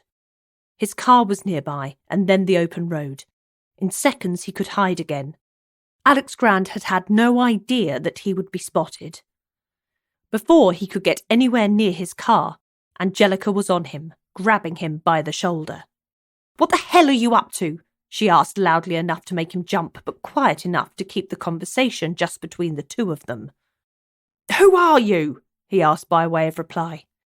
"If you don't know who I am, then why are you pointing that camera at me?" she fired back. "Okay, you've got me, lady. It's not me." "If it's not you, then who is it? It sure looks like you from where I'm standing." Alex shook his head. "My boss told me to follow you and see what you were up to." "Who is your boss?" Angelica demanded, the answer to the questions he refused the day before. She already knew who it was. She just wanted confirmation from the horse's mouth. "Vicente Natchez." Now, that wasn't so difficult, was it? "You don't have to hide. Just come right out and ask me. I don't bite unless you really get under my skin," Angelica responded with a venom still resonating in her voice. "It's as easy as that?" Alex asked. Angelica nodded. "Why are you snooping around?" he asked. "I'm not snooping. I'm just an interested civilian. I was the one who found Georgina dead," she replied. Alex's face changed as soon as she mentioned Georgina's name. It was as though he'd only just realised that the death of Vicente's daughter was linked to the increased attention on his boss. But there was something more to it. Something Angelica couldn't quite put her finger on. "So if I tell Vicente that you're trying to help, would that be something close to the truth?" Alex asked, wiping the sweat from his brow. Angelica didn't think it was that warm. "No, that would be the truth," Angelica responded before walking off.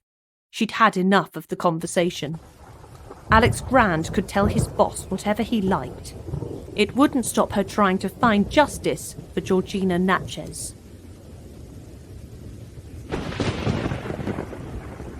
Chapter 34.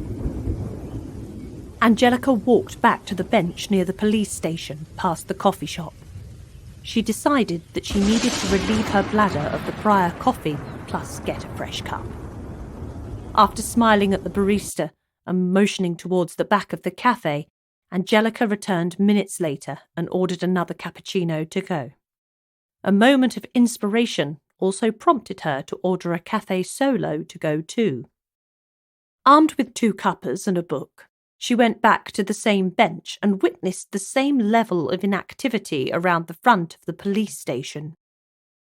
Settling back into Joe Nesbo, she was only 3 pages in when she was distracted by some activity in the street in front of her. Looking up, Angelica spotted Javi Jones meandering out of the station. Their eyes met. He walked over. Before he could get a word out, she offered him the coffee. A smile accompanied a nod, and they were soon in conversation. "Fancy seeing you here," she said with a mock surprise. "Well, I'm here a lot. Fancy seeing you here." "Me too. I live here," Angelica responded with a little laugh. "And you just bought a coffee in case I was passing?" Javi asked. Who said I bought it for you? It could have been for any passing cafe solo drinker. Angelica played. Well, it's a good job this cafe solo drinker got here first. This is my first of the morning. I needed the kick of caffeine for a few hours now, but never got round to getting one. And are you here to chat? Well, I was here to enjoy the outdoors and read my book, but seeing as you're here, we can chat. If you have time, that is. For you, Angelica, I can make time. She blushed again, the same blush that had risen to her cheeks at Delia's. Again it went within seconds. Angelica composed herself. The thought of Alex Grand watching her through his camera lens came back, and she thought only of danger. Do you know Alex Grand by any chance? Yes, he's one of Vicente Natchez' most trusted people. Do you? I've only met him recently. In fact, a few times in the last day or so. The most recent one when I spotted him watching me through his camera, sitting right here. Here? Yes. This morning? Yes. Interesting.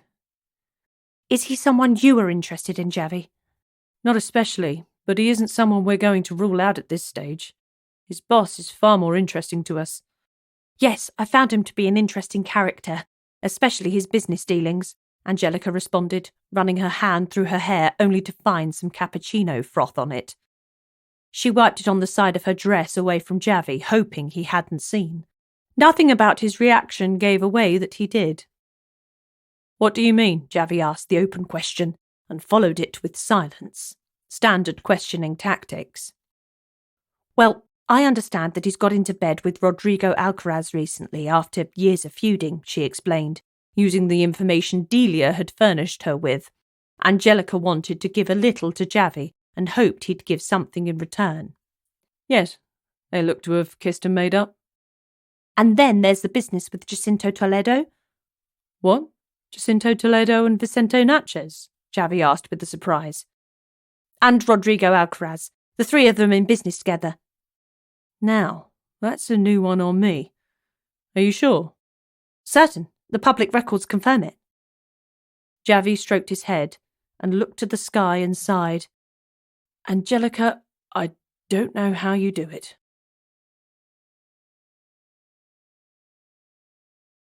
Chapter 35.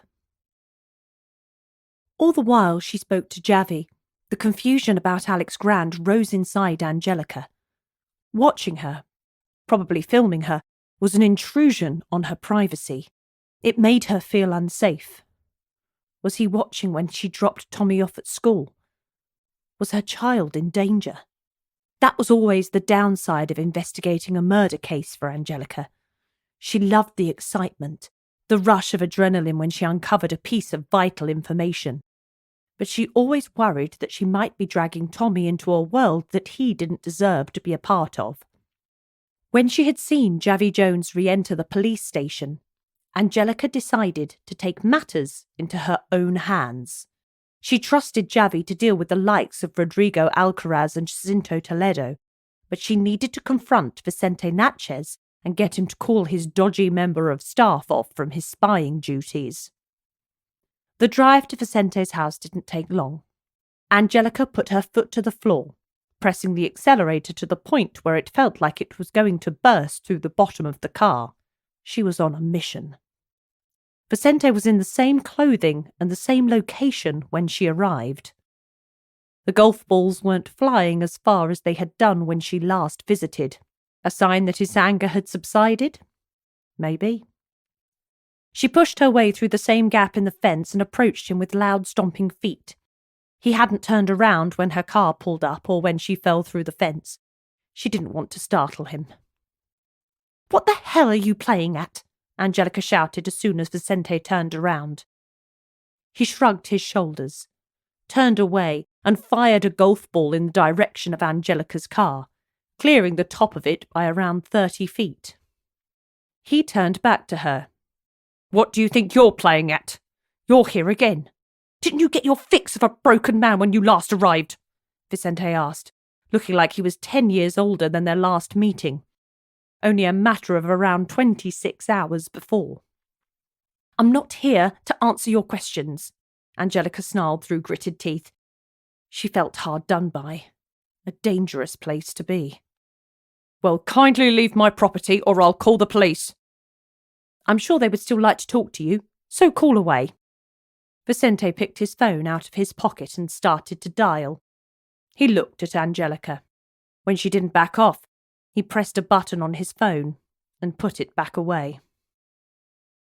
What do you want? He asked. I want to know why you've got one of your cronies to follow me around. What's that all about? One of my cronies? What is this word? I don't recognise it. Alex Grand, he's one of yours, yes? He is, but I haven't seen him in days. Alex is a man with a strange view on life. He's been nothing but intensely loyal to me. In fact, that's the single word I would use to describe him. Intense. He has been following me, taking photos of me. I want you to call him off right now or I'll go to the police.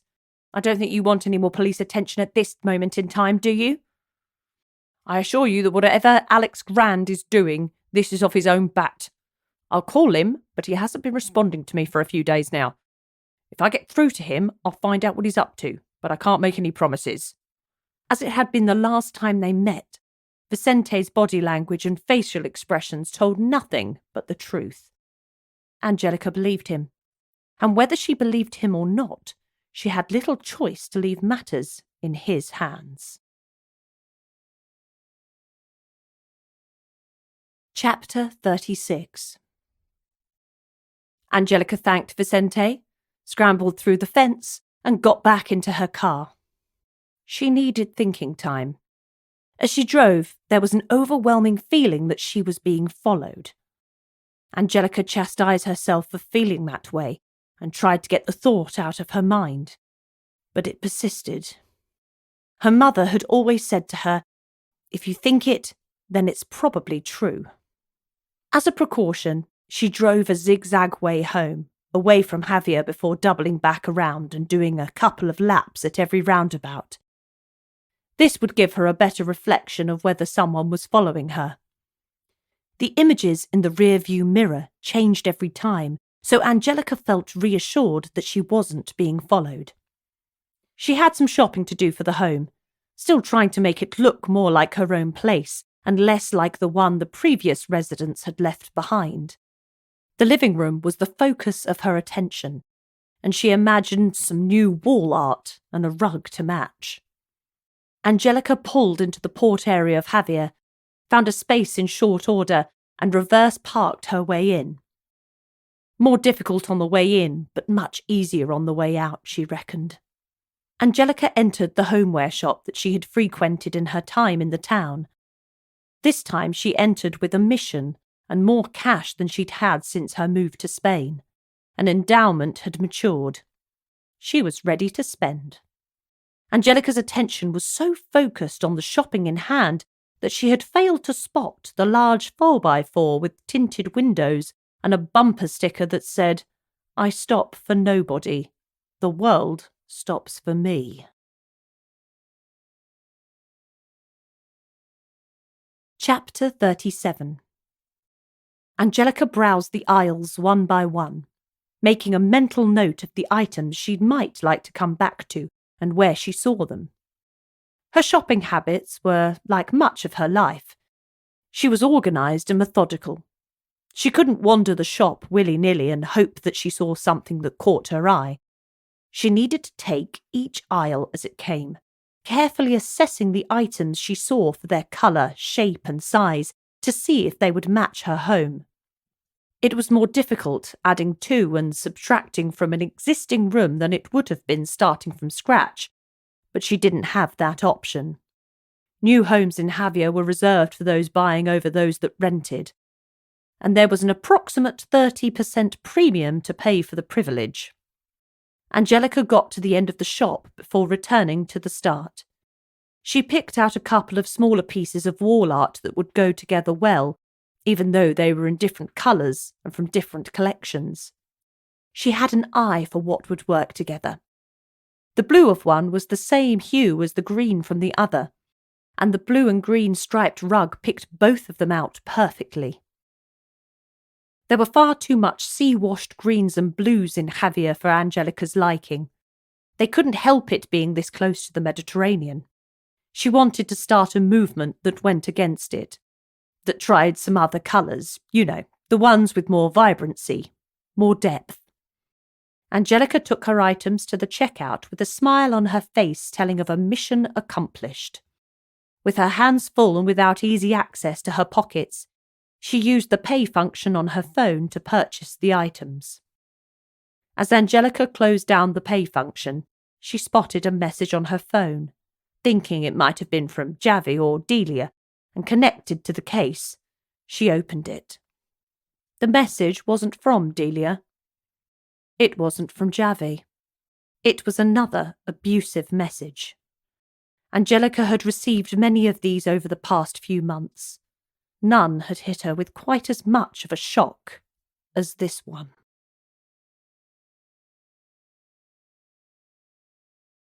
Chapter 38. Angelica staggered out of the shop with her purchases, looking left and right.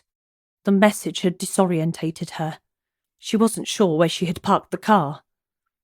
The station wagon was so different to the rest of the vehicles in Javier that she spotted it quickly enough, slinging the rug over her shoulder and making her way, teary-eyed, to the car. At the boot of her car, she dropped the rug on the floor, and it unravelled into the street. She put the wall art in the boot and dropped to her knees to deal with the rug, checking the ground as she went to ensure that it hadn't got dirty. "Do you want a hand?" a distinctly male voice asked. Angelica looked up. Before she had the chance to answer, the man had rolled the rug back up and placed it in the boot. She was still on her knees, looking up at the space where he was stood moments before. The text, the car, the rug, and the sudden intervention had all come together to leave her stunned. All she could make out of him was unseasonable clothing. Shorts, trainers, and a t-shirt, when everyone else in Javier had at least a jumper on. It wasn't cold, but it wasn't warm enough for shorts and short sleeves. The man was off in a flash, walking away before Angelica even had the chance to thank him. She got in her car and wept, only looking out of the windscreen once to see a car with tinted windows and a large bumper sticker drive out of the street. Chapter 39. 10 minutes later, and Angelica was composed enough to leave her parking space and head back home. By this time, on the other side of town, a man got out of his large car with tinted windows and an aggressive bumper sticker. He looked up at the February sun, cursed that it wasn't already summer, and strode confidently into an office block with an intercom system on the front door. That was the only sign that any business was conducted there. No reception. No people in and out. No cars parked out front, except his. He kept up his confident walk, entering a room at the back of the ground floor without knocking. He was the king of his patch as far as he was concerned. "Gentlemen," he said as he walked around the table, taking the seat at the head as though it had been left just for him. It hadn't. The others weren't concerned with hierarchy. They had work to do. "Can we get started now you've graced us with your presence?" Vicente Natchez asked, showing that he wasn't afraid of the man from the car with tinted windows. Vicente thought that it was always good to stand up to those who thought they were powerful. He didn't see any reason to treat Jacinto Toledo any differently. There were 3 men in the room: Vicente Natchez, Rodrigo Alcaraz, and Jacinto Toledo. The tension was palpable. They all saw it in their interest to attend the meeting, but each wanted to keep the other 2 down at the same time. "Come on, Vicente, we're getting the gang back together," Jacinto taunted, raising his bottle of water to the sky like it was a toast. "Let's just get done what we need to get done and move on. There's money to be made with this, but we don't want to draw too much attention to ourselves. If the property owners of the town get to know that we've been meeting, they will start sniffing around. The key to success in this deal leans on stealth. We don't want anyone sniffing around what we're doing." Vicente spoke with a determination in his voice. He wanted to keep Jacinto at arm's length. Plus, he had no idea what Rodrigo's goal was, now that the prospect of his son marrying Georgina was off the table. Unpredictable men were the most difficult to deal with in Vicente's experience. And on that subject, we only have one loose end to tie up, Jacinto said with menace, looking out of the window.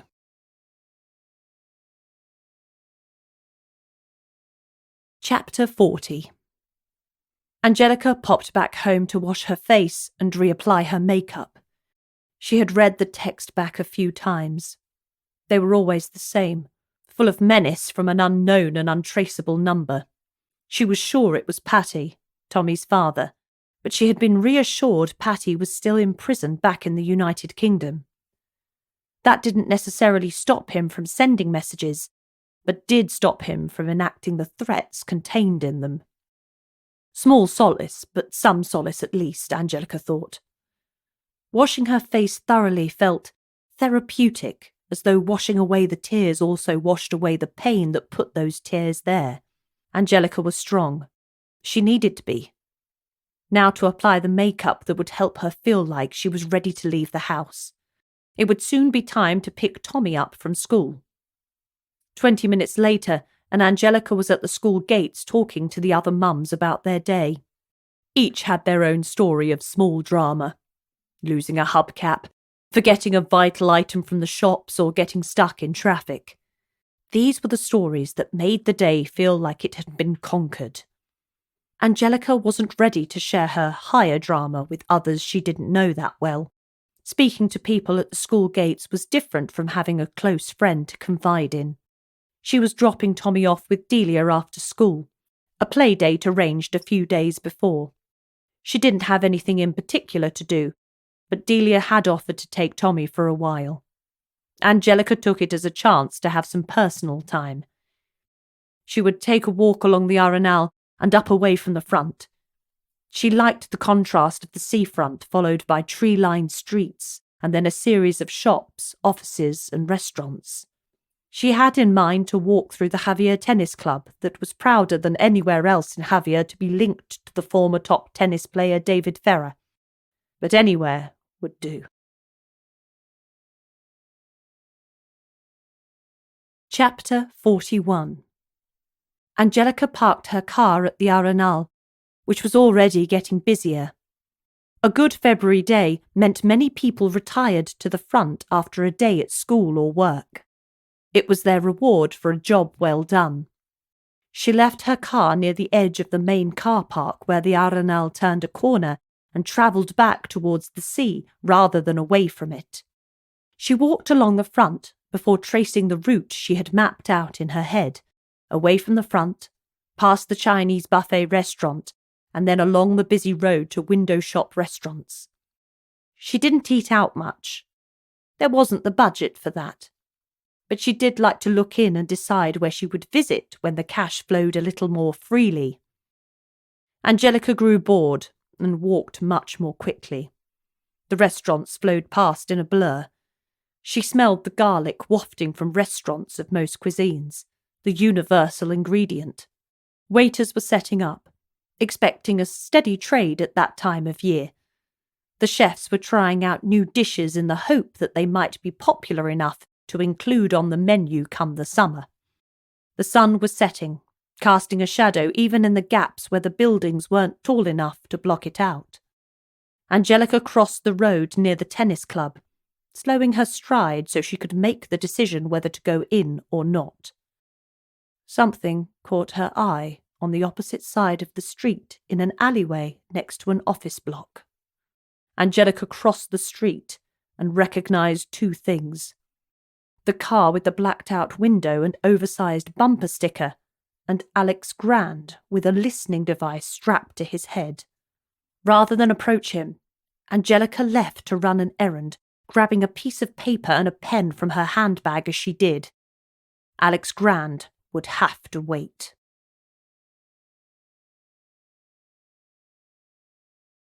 Chapter 42. Alex Grand sat on a fold-up chair with his eyes rooted to the ground. He was listening in while making a recording at the same time. He was so engrossed in his activity that he didn't notice the person approaching him along the alleyway. By the time he looked up, it was too late. A slap across the back of the head got his full attention. "What are you doing?" the voice asked. It wasn't the voice he had expected. The voice Alex feared wasn't just a voice. It was a body too, one that brought violence with it. The chat in the business meeting he was recording had quietened to pretty much a stop. He was worried that the meeting had ended, but there was still much to discuss. They hadn't finished. "Get lost," he replied, getting to his feet and remembering that he was the best part of a foot taller than the person who had confronted him. "I want to know what you're doing," Angelica responded. She had finished her errand and was now on a mission to find out what Alex Grand was doing. He had followed her, telling her it was on the orders of Vicente, his boss. Vicente denied this. She believed the boss more than she did Alex. Things were starting to fall into place in Angelica's mind. She had a picture of the previous few days that got clearer with every second. "And what would Vicente ask you to record here?" "What?" he replied, confused at her line of questioning. "Well, it was Vicente who asked you to follow me. I guess you've recorded me too. So, who's he got you recording now, Alex?" Alex tried his best to think on his feet, but the surprise of being seen in the alleyway and the quick questions of Angelica put him off his stride. "It's you," he replied loudly, trying to buy time. But his time was up. Angelica had put the pieces together. "Me? What do you want to listen to me for? That is a listening device, isn't it?" "It is a listening device, but it's an old school one. So it isn't just a listening device. It's heavy enough to double as something to finish off nosy women who get in the way when the big boys are working." Alex Grand menacingly walked around the back of Angelica. She stepped away to keep him at arm's length, but his manoeuvre had put him between Angelica and the exit to the alleyway. He was now in the position of power. She gulped when she realised the predicament she had landed in. "Alex, you killed Georgina. You were the man with her at the Valentine's masked ball. You were the man filmed with her outside the toilets." "Filmed?" he asked. "Yes, while I was in the queue for the toilets. Someone in front of me filmed you guys making out. Quite the piece of evidence, eh?" Angelica ad-libbed. It was true that someone had captured the act, but that particular piece of evidence hadn't made its way to the police by that stage, and it may never see the light of day. Alex Grand didn't need to know that. "Poop," was the only word that came to his mind. "And then the fact that you disappeared from Vicente's view for the last few days shows him that you're not working for him. And if you're not working for him, then you're working against him." "Very clever. But all your workings out will get you nowhere except an early grave. I know you killed her, but I don't know why. Please tell me before you finish me off," Angelica pleaded. She needed to buy time. She wanted to know what had brought him to kill the young girl. "She should have been mine. Vicente wanted to trade her off to Rodrigo like she was a piece of meat. She wasn't for him to toy with.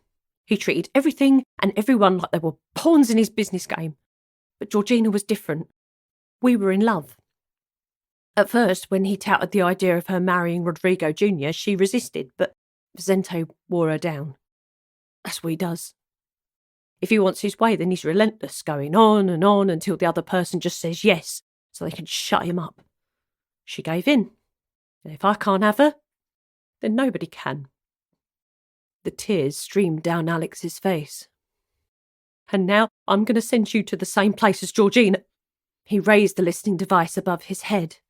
It wasn't perhaps as large as Angelica had feared when he'd told her the damage it could do, but it would still knock her out. Once she was out, he could do whatever he wanted to her.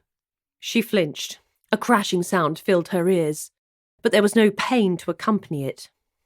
Looking through her fingers, she spotted Vicente Natchez with a smile on his face. He was flanked by 2 other men.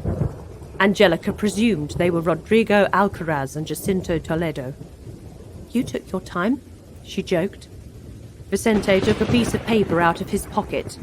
On it, in Angelica's handwriting, was written the message, Meet me in the alleyway to the right of the building in 5 minutes. Say absolutely nothing more." The four of them smiled. Alex stirred, but a kick to the ribs from Jacinto Toledo took him back to the floor. Chapter 43. Angelica sat on the wall at the seafront before going back to pick Tommy up. She had been assured by the 3 businessmen that they would deliver Alex safely into the arms of the police. She suspected that there might be some violence meted out on him beforehand, but that was their business. She sat with her back to the sea. It wasn't the Mediterranean that she had come to see. It was the couples walking along the promenade hand in hand. Angelica wanted some of what they had. Was it too much to ask? Her life had taken some bad turns in the past, but she wouldn't trade a second of it for Tommy. Even if his dad was a psycho, Tommy was an amazing human being. She loved him with every ounce of her being. Angelica had reached the point where she was ready for someone else to share the love with. Before she got up and headed back to her car, Angelica asked herself one question. Will I ever find love? The end.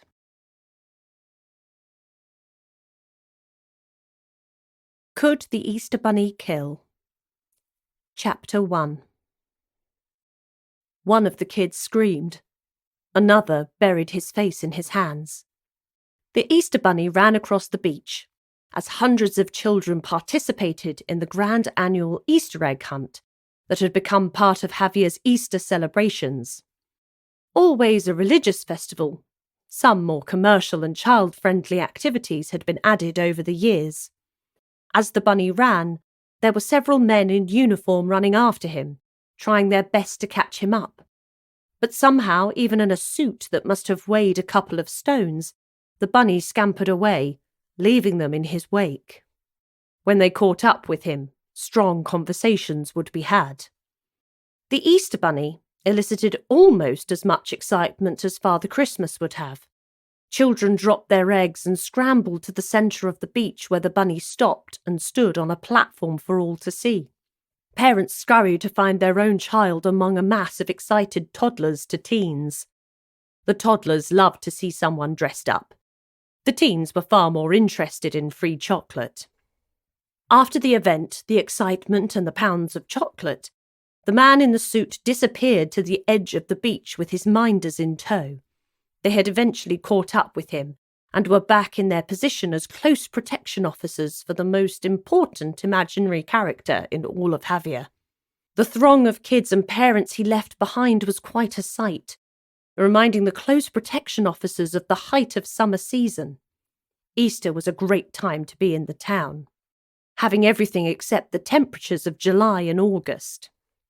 As the close protection officers were stood down, more crowd control than actually needed to keep him safe, the man in the suit took the feet off, revealing a tiny pair of trainers on a presumably tiny pair of feet.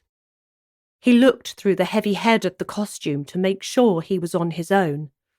The corner plot at the end of the Arenal was vacant. It had been bought, presumably for the summer season, being kitted out as what looked like an ice cream parlour to rival the others in town. But no work was being carried out over the Easter weekend. It was empty, unlocked. The security team had access via a contact. They left the Easter Bunny. Their assignment over. But as the two close protection officers reached the other end of the Arenal, they saw someone else dressed in an Easter Bunny costume. By the time they realised they had escorted the wrong Easter Bunny along the beach, it was too late. When they returned to the empty premises destined to serve ice cream to baying kids, all that was left was a bloodied costume, a knife, and a corpse.